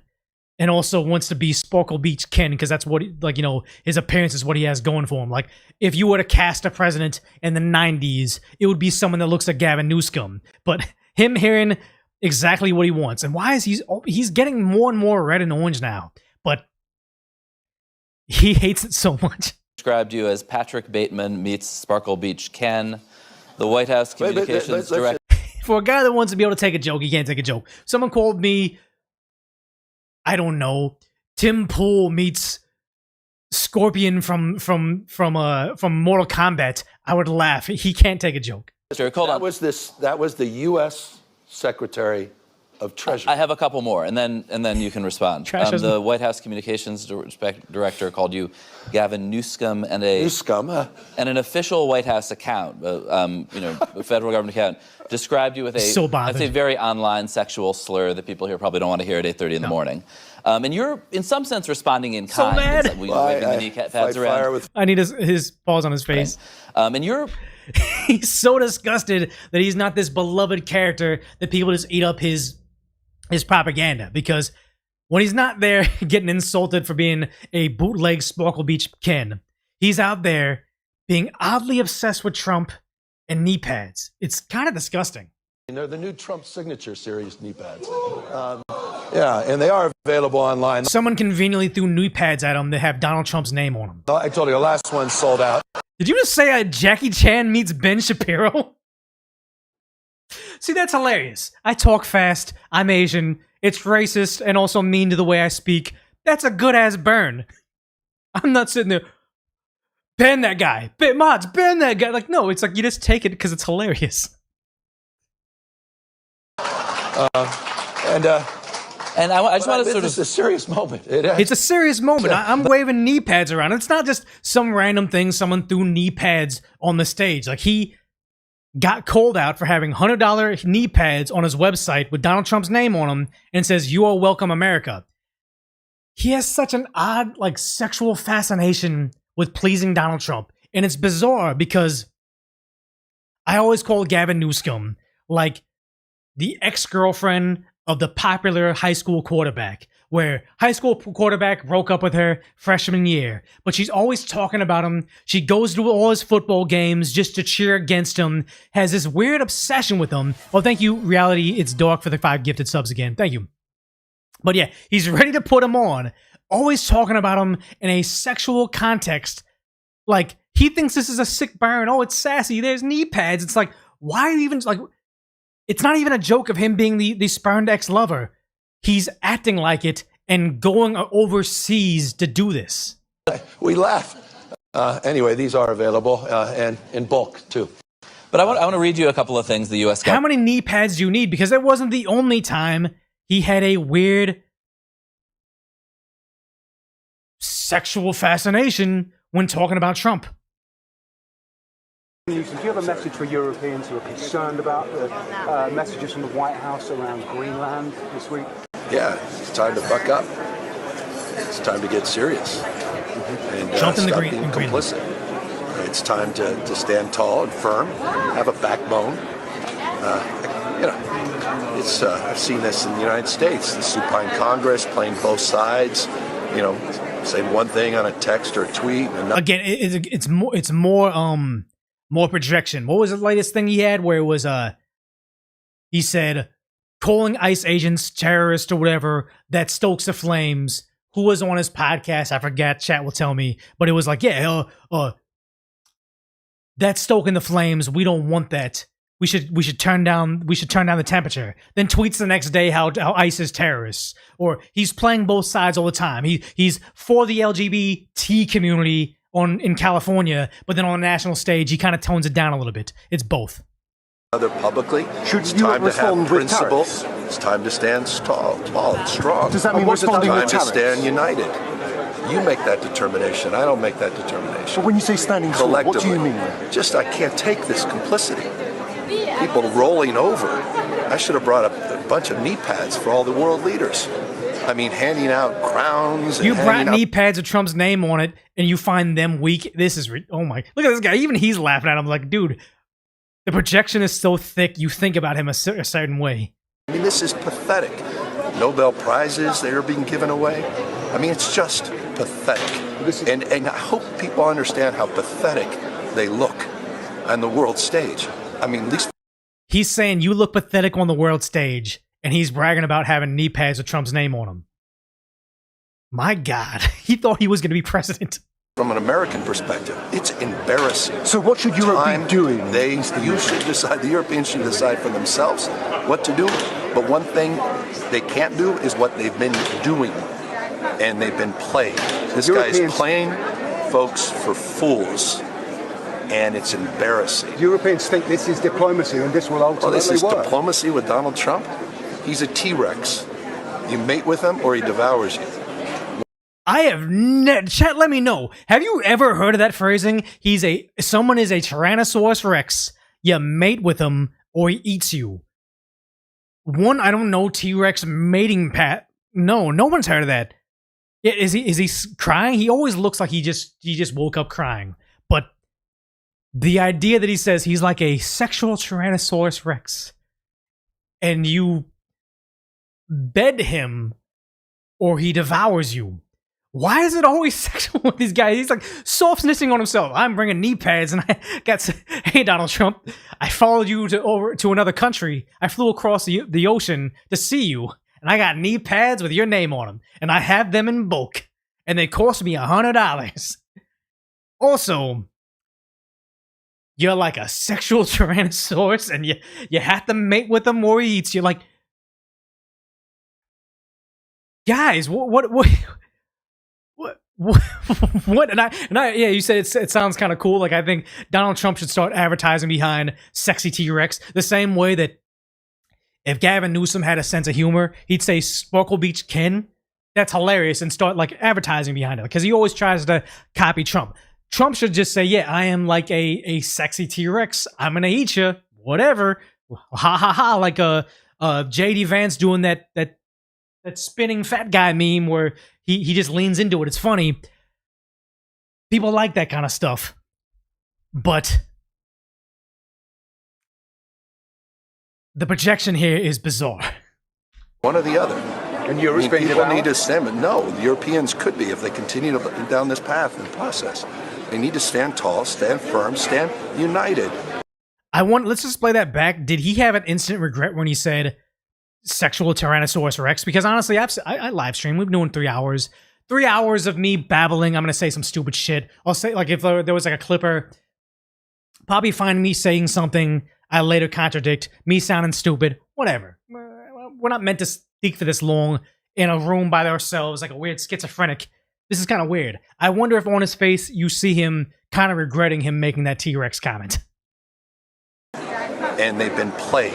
This guy's playing folks for fools, and it's embarrassing. Europeans think this is diplomacy and this will ultimately this is work. Diplomacy with Donald Trump?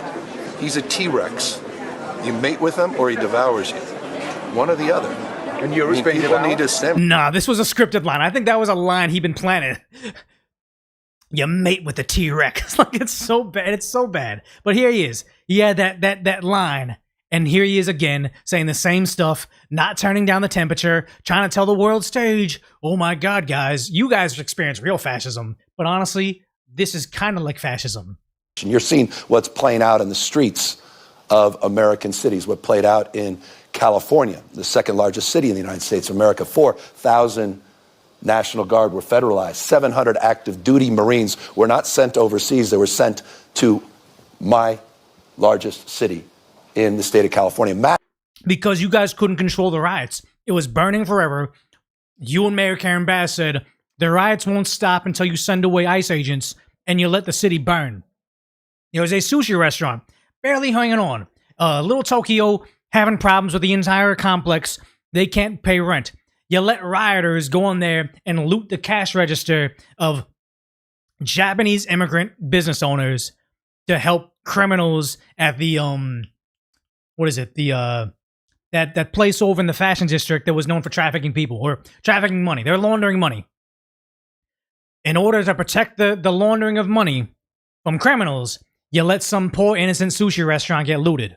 You let all these people burn down the Waymos. Like, you're upset that he restored law and order because you needed the riots to enforce your unpopular demands. Masked men.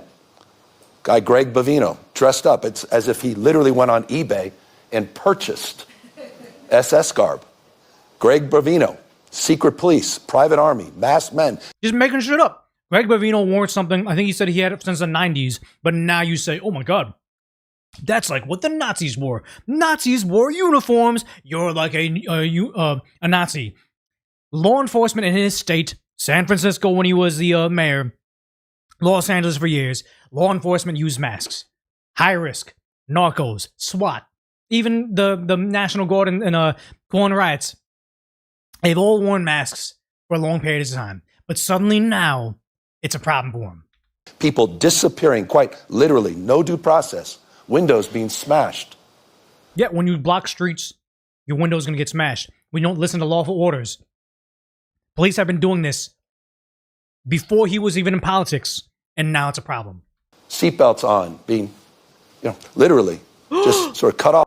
Not the seatbelts, guys. This is just like 1940s Germany. Seatbelts are getting cut off. People dragged in the streets, kids separated from families, knocking on doors, racially profiling American citizens. He's making shit up. You're seeing what's playing out in the street. Yeah. He went all the way over there to say these lies. And then, again, back in 2016, if you're not following Maze Moore, follow him over on Twitter. He's always got great shit. But here he is, 2016, on behalf of federal law enforcement, getting rid of illegals. Trump has this plan to deport 3 million immigrants, I think, is what he said. About the same that Obama's deported since he's become president, 2.7. Yeah, because Obama did it. Nobody cared. 50 people died in ICE custody during Obama's term. Apparently, Newsom didn't care about that. The Democrats didn't care about that. But now it's suddenly an issue. 7 million. But would you cooperate with his plan to deport? Sanctuary policy says this. If people are here, regardless of their immigration status, we want them to be fully participatory in reporting crimes, to keep you safe, and to making sure that people are getting vaccinated to keep you healthy, and to make sure we have a society that's civil and people are participatory. And to the extent we can choose locally what we prioritize, our police department is told it's not their prioritization in terms of enforcement to do the federal government's job of deportation. That's all sanctuary policy does. That said, when people commit crimes, sanctuary cannot and should not be a shield for criminal behavior. That is a reasonable take from a Governor Gavin Newsom that isn't currently running for president. He's trying to protect the Americans in California until the Democrat Party suddenly switched to say, you know what? Now we're only out there to protect our cheaper voters, not the American people. Interesting how he shifted that up there. But yeah, you have this. He went over there to try to spread his stupid propaganda about ICE agents or Nazis, even though he used to be on their side. But now you have him being probably unexpectedly called out for causing the fires in the Pacific Palisades in Malibu and also stopping them from rebuilding. Look, are there problems? For instance, you're supporting the mayor of LA for re-election after these terrible fires that a lot of your cities. I want to get a Spencer Pratt shirt. Spencer Pratt is going to eat Karen Bass's lunch for the re-election. She's done. Citizens do feel was in part because of government mismanagement. Do you just reject that narrative that the government has anything to do with these things? I absolutely accept that we all should be held to a higher level of accountability in terms. He looks like he's crying again. Let's see, the same thing. Looks like he's crying. Of our governance, and I think there's many areas of reforms that are necessary, and so many areas of reforms that were underway. We can get into the specifics of any one of these issues, but the general notion that in the middle of winter, with 100-mile-an-hour winds that were attached to a fire, that somehow, by the way, there were 16 major fires in. Yeah, why is that the own? I didn't create one fire. I created 16 that I wasn't taking care of. In Southern California over a 2-week period, that somehow that had to do with fire hydrants is rather preposterous. Yeah, it did have to do with fire hydrants because they weren't filled with water, you fucking dingbat. But yeah, not only is he not able to speak on behalf of how the fires took out the city, and they've done nothing, not a single house has been rebuilt, he also destroyed the left's narrative of illegals don't get health care. Do you think that your party went too far, or that you went too far? And I think, for instance, in extending Medi-Cal to the California healthcare program to undocumented immigrants. Like, do you? Well, two different I guess on the big picture and the small picture, do you feel like you went too far? Two different questions. Do I believe in universal health care? Yes, regardless of pre-existing conditions, ability to pay, and your status. I campaigned on that, and we delivered on that, and I'm proud of that. We're one of 16 states to provide care to people regardless of their immigration status. So not only not only did he snitch on himself, saying that he provides healthcare to illegals, he said 16 states do it. And it's very, very inconvenient because you have other people calling out, hey, Democrats don't get healthcare to illegals. And Newsom just bragged on a global scale that they do. Political analysis is wrong. I don't think it's unpopular at all to try to reform an entitlement program, to save it for the people who need it, to keep illegal aliens from getting welfare benefits they shouldn't be getting, to encourage people to go to work. I don't think these things should be shied away from by Republicans. None of that is true. First of all, I think Medicaid... The smug look on her face saying, he's saying a conservative talking point that illegals get health care. Because I still have friends right now that don't believe illegals get health care in California. First of all, I think Medicaid It's exactly true. It's exactly what's in the bill. Federal law prohibits undocumented immigrants. Then why are Exactly. Federal law prohibits it. But here, Newsom is saying 16 U.S. states give it. Medicaid benefits. On it. Why are That's a figment of your imagination. It's a figment of the imagination that Newsom went over there and said, I'm glad we do this. Documents. Let me explain the facts It's in the CBO documents. I'll explain the facts. Is it or not? Let me explain. It's not, actually. No, you are lying. No, that is not. It is not true. Okay, hang on a You're second. inventing facts out of thin air. All right. So Medicaid is... Hold on, guys. That's a thumbnail right there. So Medicaid is... That's it right there, guys. Hold on, guys. Medicaid, state program. Medicaid is the most popular program after Social Security and Medicare. Okay. So $1 trillion cut to Medicaid, which is what Republicans just did, is not only bad morals and bad economics, it's bad politics. Medicaid is actually more popular than you, Scott Jennings. It has 70% approval rating among Republicans. How do you know what my approval More than rating is? 80% among independents. More than 90%. I'm snarky. I'm objectively wrong about who's on Medicaid. But I got a snarky little soundbite about you not being popular. Among Democrats. It's political suicide for Republicans I think to it's get political Medicaid. suicide to come on as a member of Congress and lie about what the CBO He's a member of Congress and doesn't know that a member of Congress that's a known liar? Who would have thunk it? The majority illegals of people who benefit from Medicaid are senior citizens and those with disabilities. Almost Those with disabilities. How many of them are Somalians with autism? I want to know. All Medicaid funding goes toward the elderly, the disabled, children, and working adults. That's who it's exactly. They always hide behind that. Working adults need daycares, so if there's a little bit of Somalian fraud on the daycares, give them carte blanche to just defraud the American people for hundreds of billions of dollars. They hide behind something. He's literally the same thing as that stupid lady on TikTok that put her baby, her 18-month-old, on her back to say, I'm going to protest because nobody's baby is more important than my baby, and then goes out there and puts them in harm's way. Same thing. For.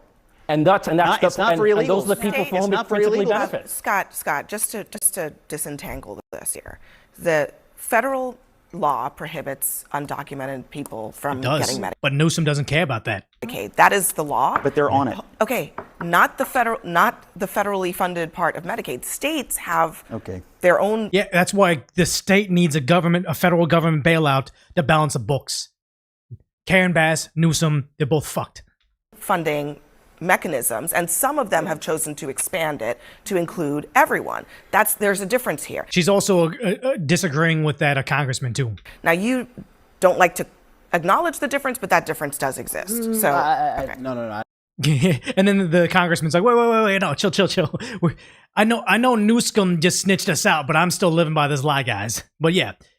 The fact that Democrats knew about this, again, is this Maze Moore again? Yeah, Maze Moore getting quoted by Elon Musk. Maze is just doing great content out there. But saying in 1993, Democrats admitted healthcare fraud, or illegals on healthcare was an issue. Should you have a system where people can come to this country, even if they're well-to-do, get on Medicaid and give birth to a baby and then go back? The answer is no. And we know that Medicaid laws are being used and abused to do just this. Obama said the same thing. Newsom was saying a degree of it too. But it's crazy how Trump is basically an Obama-level Democrat today. In the state of California, I'd like to see that stopped.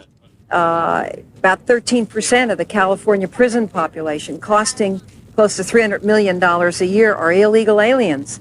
I've had judges in Los Angeles and Orange County tell me 1/2 of their criminal dockets are illegal aliens.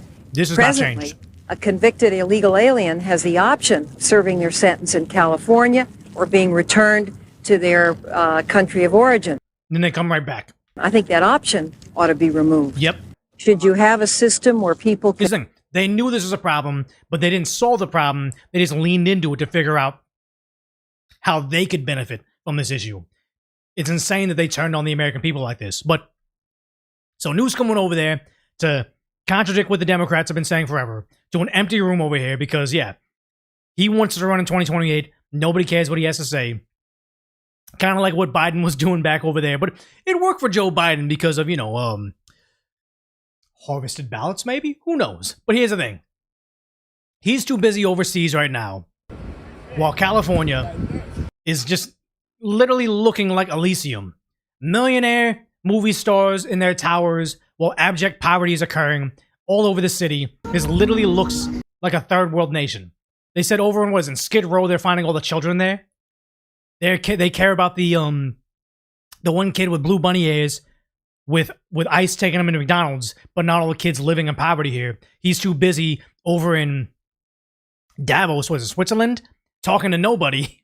Meanwhile, his residents are suffering. But the sad part is they think to solve this, we have billions of dollars missing in California serving the homeless, and now they demand more, or the problem's going to get worse. This is, what is it? Not good day, LA. Good night, LA, apparently. Back from Skid Row, and I can't even guess how many homeless people we counted just ourselves tonight. But Mike will show you some of the things that they're counting. RVs like this, a common sight across LA, is tonight. The count is on. The massive annual count underway across LA.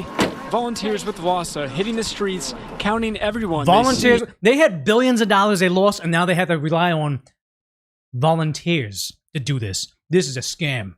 Tents and RVs. When proven solutions lose funding, homelessness doesn't stay flat. It may rise. That warning from LAHSA's interim CEO as the agency faces $300 million in budget cuts after an audit revealed a lack of transparency in their spending. Yep. After last year's audit, how do you respond to people that maybe feel like those budget cuts are justified?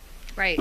Well, we have an interim internal audit committee now at LAHSA. I don't care about your internal audit. That means nothing. And I say this all the time. I live in a part of LA that I work near a shopping mall. At any hour of the day, you can see like 10 of them in their LAHSA outfits at the mall. Anytime I went to go get coffee, they'd be hanging out, shopping, doing nothing. Those LAHSA people were beyond useless. Were there homeless people around the mall? Sure. But it didn't require them to be hanging out of the shopping mall all fucking day. LAHSA had no oversight with their internal audits, apparently. They needed to be defunded to the ground. Really trying to be good stewards of people's money. Here on Skid Row, this is just one of the encampments that we're seeing on a block that is full. Excuse me, guys. Sad. Can we talk to you for 30 seconds? One man speaking with us from inside a tent to hide his identity. Okay, how many people are in this tent? About five of us in this one area. They say homelessness is down. Homeless is up. LAHSA reports a decrease in homelessness the last 2 years in a row.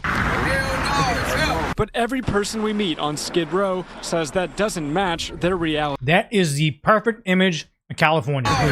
But every person... This homeless encampment, RV, well, that's probably the news van right there. Homeless encampment, abject poverty. We meet on Skid Row. And a yellow Cybertruck driving through. They literally built Elysium in America, in California, but he's too busy to fix it, talking to nobody, embarrassing himself, getting angry that he looks like Sparkle Beach Ken. Says that doesn't match their reality. I feel like it's more homeless people than it was. Finally, pristine, that folded doesn't match reality. I feel Palestine flag here. What is going on? like it's more homeless people than it was before. You feel like the city is giving you enough resources for help? No. People that are not using the funds the way it's supposed to be used to get them out. We need good people with good consciousness. We are doing more here to hold the system accountable, but we can't do it if you pull your dollars away. You couldn't do it with your dollars, so what does it matter? I'd rather spend $0 and get nothing done than spend $100 billion and get nothing done. Council member Nithya Raman and Wassa pushing for more funds amidst the cuts. No, it ain't down. While LA's homeless are counted to see where in the city needs the most help. How do you think we get this fixed? Help the community, help the people. Naive. And interesting, Mayor Bass was listed. She was supposed to be here as a speaker tonight. We wanted to ask her some questions about homelessness across LA, but she didn't show up. Reporting downtown, Matthew Seedorf, Fox 11 News. Like I said, Spencer Pratt is going to eat her lunch at this election. Spencer Pratt for mayor, Sheriff Chad Bianco for governor. That's my prediction. But, and all the things happening where they don't have the money for the homeless anymore because that's the old grift. Is there new grift? Anyone who has ever tried to cross the Sepulveda Pass at rush hour knows the feeling that I just had coming here this morning. The brake lights, the slow crawl. We have a lot of traffic, yep. How early you leave, you're still late. Yep, traffic. That is life on the 405 right now. So if we are serious about resolving... I think one thing we could do to get rid of a lot of traffic in California, start impounding vehicles without the correct registration and jailing uninsured drivers. You have an uninsured driver in California, you spend their license, you catch them again, you put them in jail. I'm willing to bet there's probably like at least 20% of people in California, in the Los Angeles area, uninsured, not licensed. But the insane thing with LAPD is they say, oh, the mayor doesn't want us to enforce those laws. I have a friend, her father's car got totaled by an illegal immigrant in the vehicle. LAPD shows up and says, the mayor doesn't want us to enforce these laws. He doesn't have a license, he's free to go. Call your insurance. Most of this traffic can be wiped clean with just that simple enforcement of existing laws. Congestion, we need a true alternative to sitting in your car on the 405. That is the Sepulveda Transit Corridor. Yeah, they're going to build a subway. But anybody that's taking public transit in Los Angeles knows even if it exists, you don't want to be on it. It's going to be disgusting.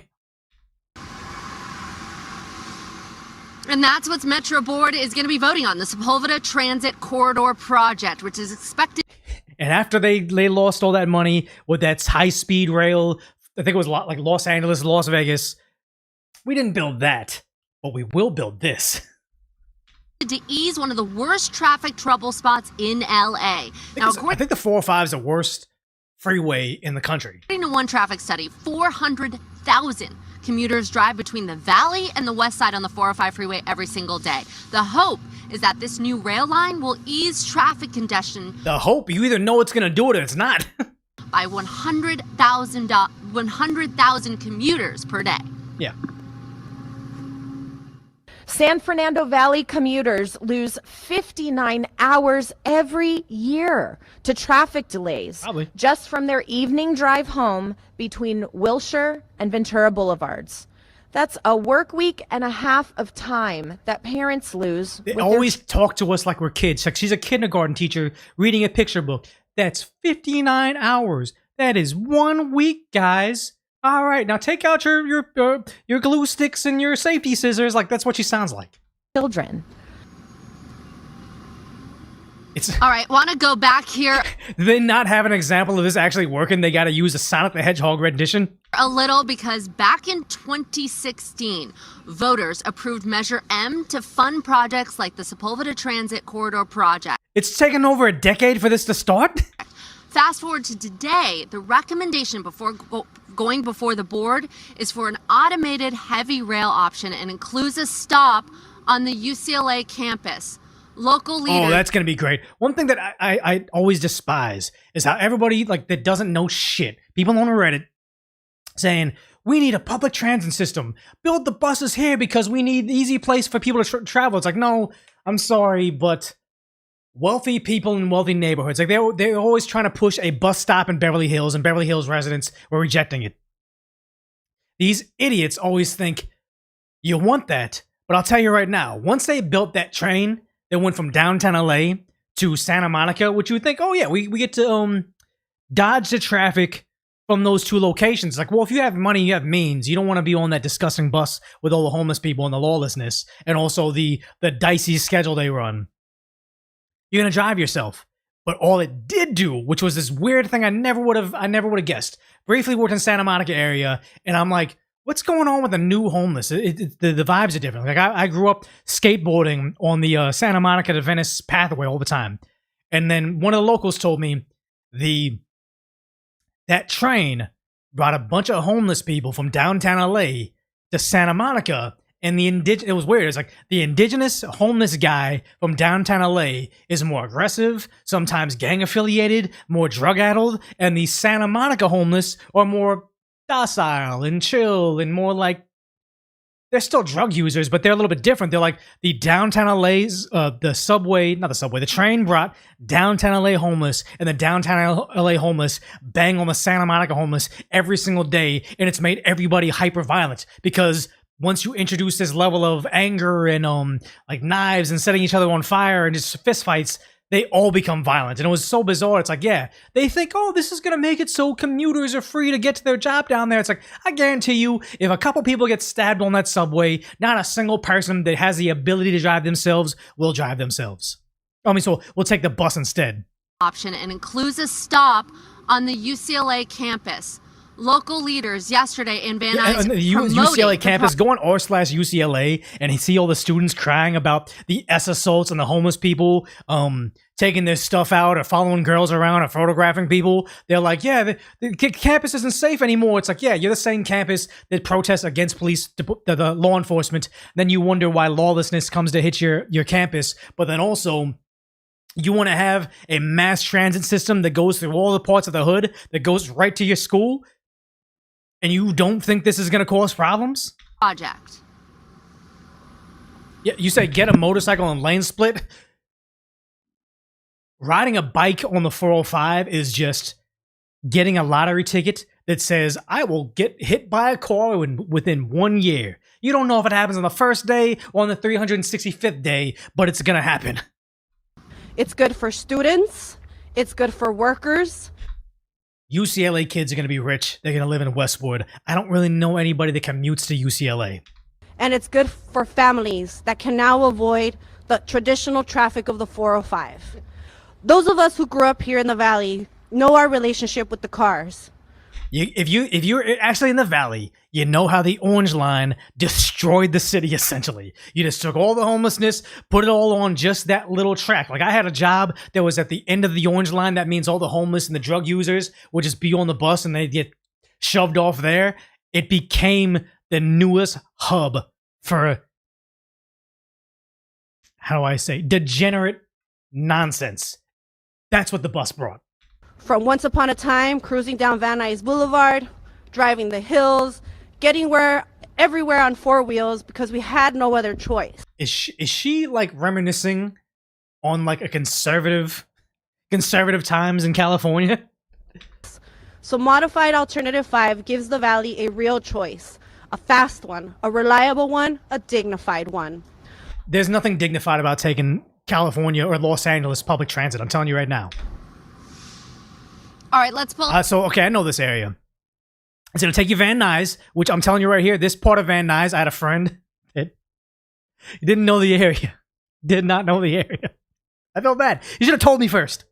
He gets an apartment here, and he's like, wait, I just thought it was kind of a poppin' area. Like, there's people like getting ready to go out. When he just toured the apartment during the day, but then he's at night, he's like, are these prostitutes? And I'm like, what intersection do you live off of? And it's this area right here. He's like, everywhere around my apartment, there's hookers. And I'm like, yeah, that's like the capital of like streetwalkers. It's like, yeah. So you're going to take the part that has all the hookers, put them on all the subway that takes them over here. Wait, does it end in UCLA? Wait, no. Initial operating segment. Is this D-Line? Is this the new thing? No, this is going to be the new subway. Yeah. It's going to be that. It's going to take where all the hookers are straight to UCLA. This is not going to... These people keep on saying, oh, we're going to, like, this is not someone that's going to rely on the system at all. Modified 5 alternative underground, so it's going to be under the 405?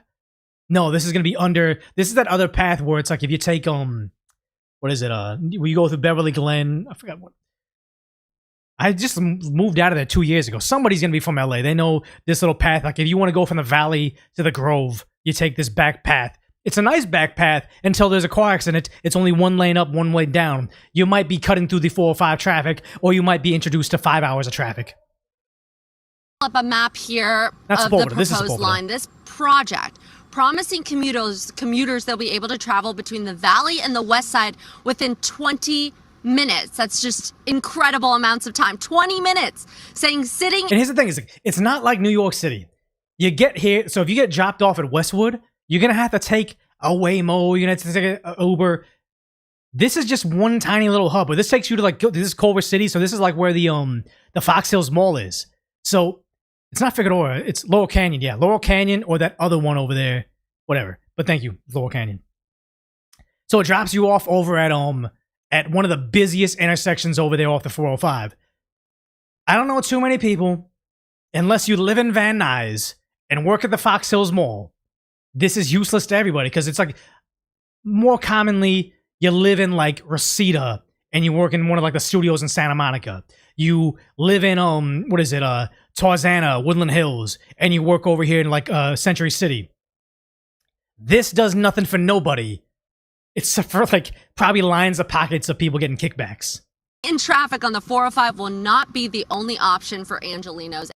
Yeah, once you get there, there's nothing that you're not going to rely on the bus system here at all. This does nothing for nobody. But yeah, again, this isn't about making it easier to travel for California residents. This is about lining the pockets of somebody with a $100 billion operation that goes to nowhere. I imagine this is going to be the same exact thing they had with that high-speed rail. It's not actually going to finance that. It's going to finance a couple pet projects behind the scenes, and then they're going to get rich, and then later on say, you know what? We demand more of your money because we have these big plans to help the Californians and Angelenos. And again, other than politicians, newscasters, I don't think I've ever met a Los Angeles resident that called ourselves Angelenos. Never heard of it. It's like the subway in Silver Lake. It's like everything over there. Like around Koreatown, there's that subway system, but it's like it's dangerous to even get to it. It's not good. Yeah, the beautiful San Fernando Valley. The valley hasn't been good for some time. I think probably 15 years ago, it was like, oh yeah, you escape the hustle and bustle for the suburbs of the San Fernando Valley. And now the Woodland Hills is like downtown LA with all the nonsense they brought up there. Yeah, it's not.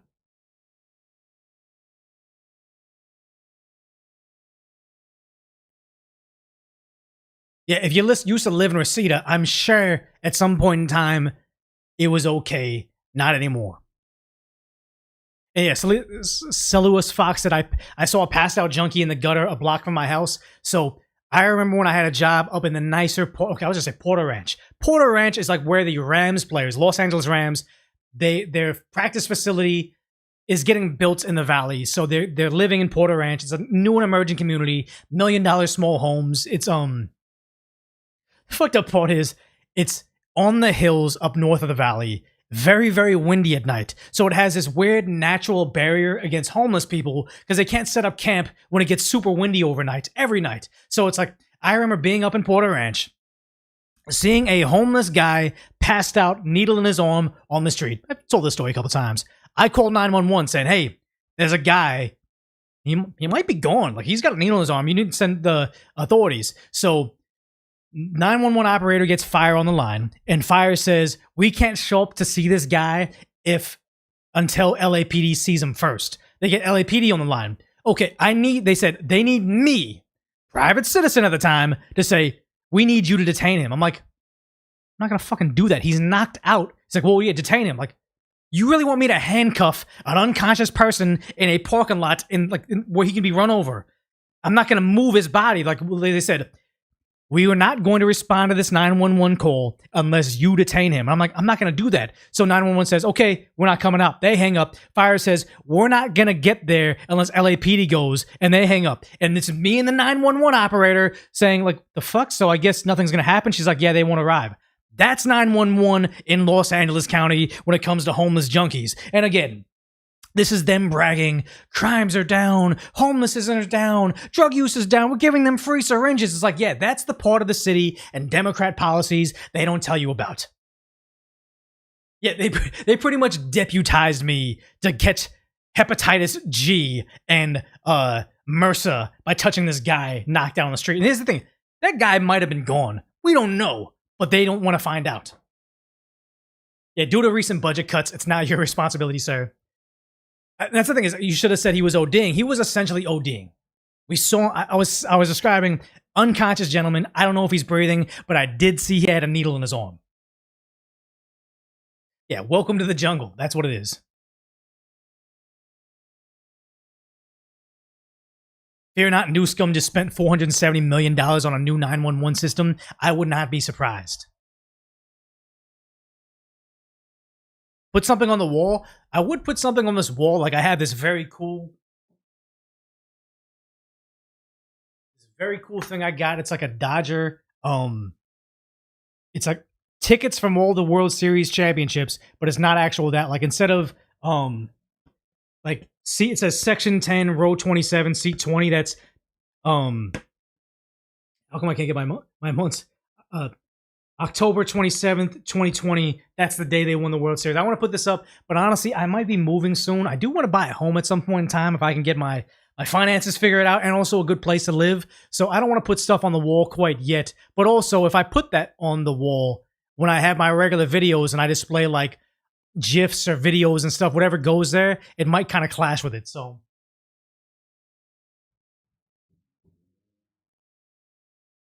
maybe not. I don't know. Dodgers buying chips. I mean, here's the thing. You don't like the Dodgers right now, but you guys were all making fun of the Dodgers when they couldn't get, they were like playoff chokers. Oh, they're crying about the Astros championship and stuff. It's like, yeah, I wasn't a Dodger fan until Ohtani came. I was an Ohtani fan. Can't be crying about it. Is buying land the right move? Honest question. I forgot who said it, but they're like, the only thing they can't make more of is land. So best investment. I like Dodger players. Hate they buy everyone. I mean, I don't think you hate the Dodgers. I think you hate that your team isn't willing to spend like they are. There'll be a lockout 2027. Maybe they'll delay it. But I mean, imagine Dodgers three-peat and then there's a season off. That'd be pretty awesome.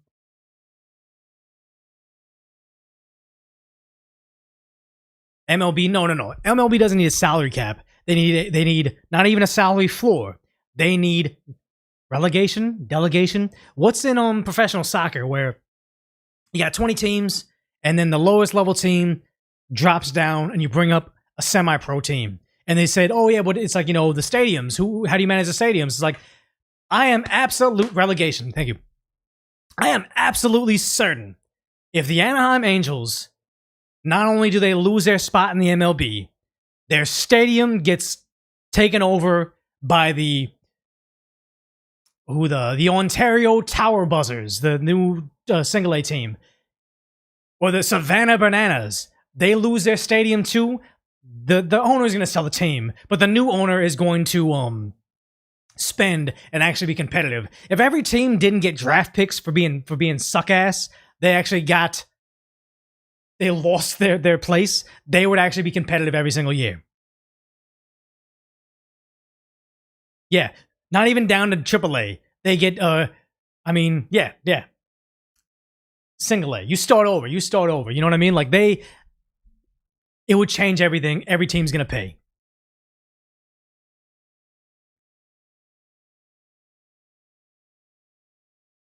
As someone from Europe, I find it strange that cities can lose a team and stadium. Is that really what happens? I don't know what happens with soccer, but I would say you couldn't have, like, they wouldn't have the infrastructure to make the team, but you'd have to, like, disintegrate it. New owners.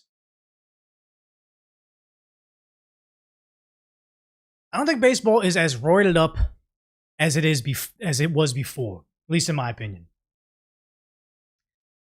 All right, so let's see. This thing's always crashing out on me. Oakland lost every team, yeah, pretty much.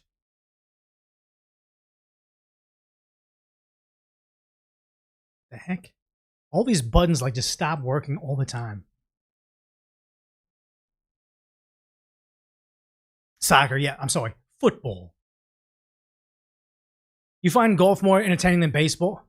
Restore this tab. Oh my god. You gotta know more about the sport to find it entertaining, because when I was younger, I thought baseball was super boring too.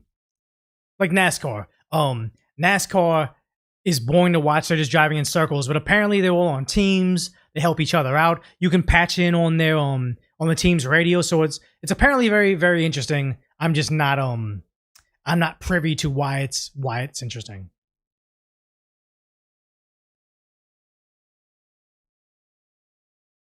Boring except the last 5 laps. That's the way I see the same thing. It's like basketball will be boring until the very end of the game.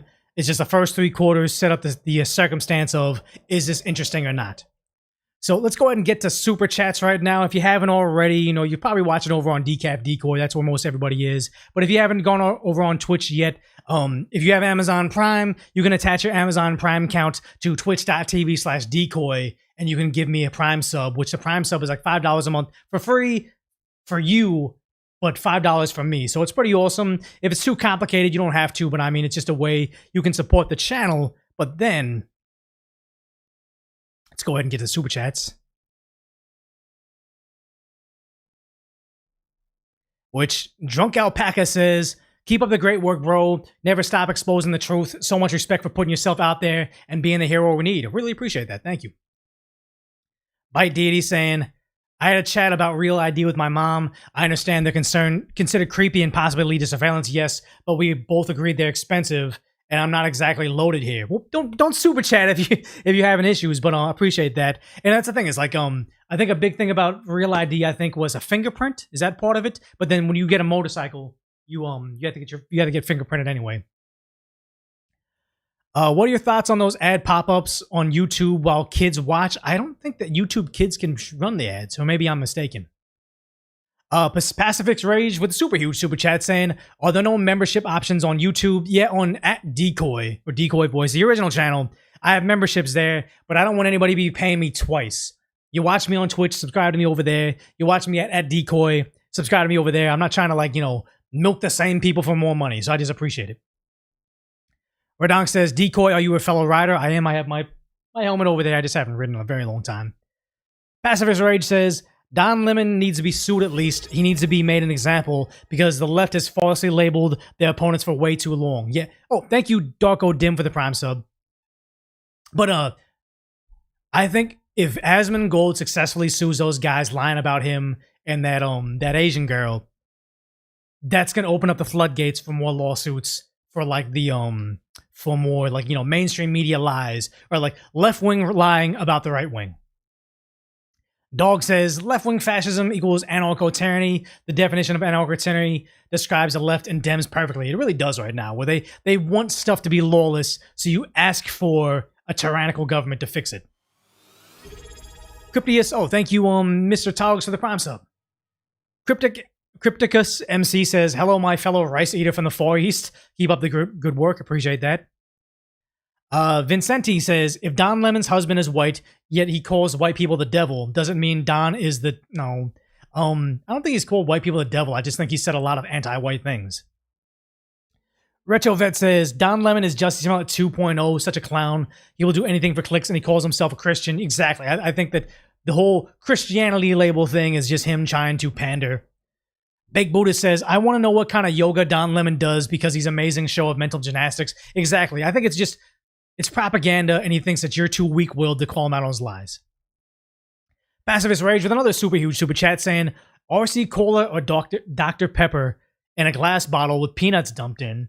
Anyone who disagrees is wrong and can't be trusted. I do love Diet Dr. Pepper. That's pretty good. Hungry Hobbs says, will you ever run for office? No, I don't like politics at all. Rebel says they should be coached. They should have coached her better. I think he's talking about that politician talking about the rail. And then Octonote says, do you just have your bat on desk at all times or just when you record? I mean, my bat usually sits back there in the corner, hangs out. So not all the time, but it's like a good, I would say my version of a fidget spinner, because I'm always sitting here with the bat, just kind of fidgeting around. Oh, you say now you're leaving, Twitch sucks, see you back on YouTube. Okay, so the one thing I said about the ads running on Twitch is I didn't realize they were running, but apparently to be on here, best practices, they want you paying for yourself. If I get to the level like Asmongold, you don't need to run ads because I think that like your subscriptions probably pay for it, but as long as you're at this level, if you want to be seen by people, it has to be running, unfortunately.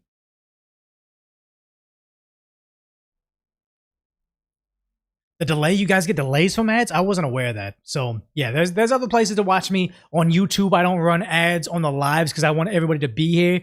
If you watch the VOD of the live stream, that's where there's ads, and that pretty much pays for everything because it's good. You guys can watch me in the background, do whatever, and then it'll keep this channel running. Because ideally, I think Decaf Decoy should be what runs this operation, and Decoy Voice, those videos can get better quality. Oh, thank you, Rohan, for the Prime sub.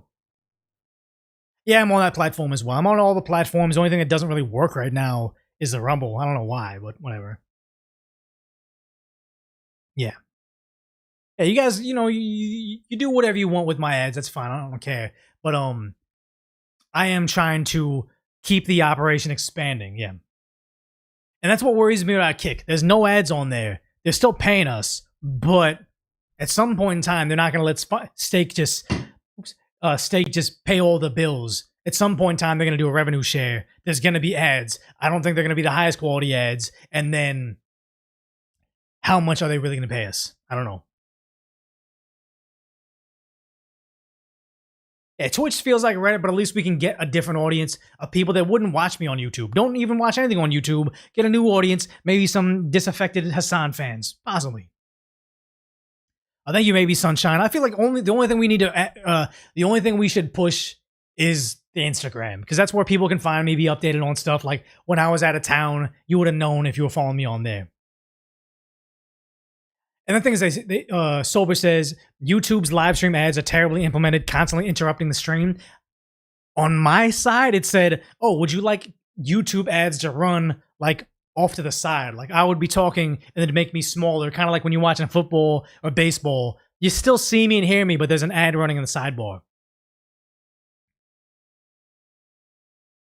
Yeah, I don't want those. I don't know then. Yeah, all the platforms are always changing. That's why it's good to be everywhere. I was briefly I was briefly taken down on YouTube. I think it was a mistake, but it's good to still be able to go on live at other places. You say, yeah, Hassan's fans are starting to wake up. His longest viewers are starting to be disillusioned with him talking multiple year subscribers. Yeah, that's the thing is, he crashes out on like 5-year-long paying subscribers, and he's mean to them. And it's like, yeah, I think he really hates the left. Well, actually, openly says he hates the left, and then the left is starting to hate him too. Yeah, so we've been going. Oh my god, this might be a 4-hour live stream, so we'll go ahead and cut it right now. Thanks for hanging out as long as you did. We'll go back on live on Monday, but for now, duck off.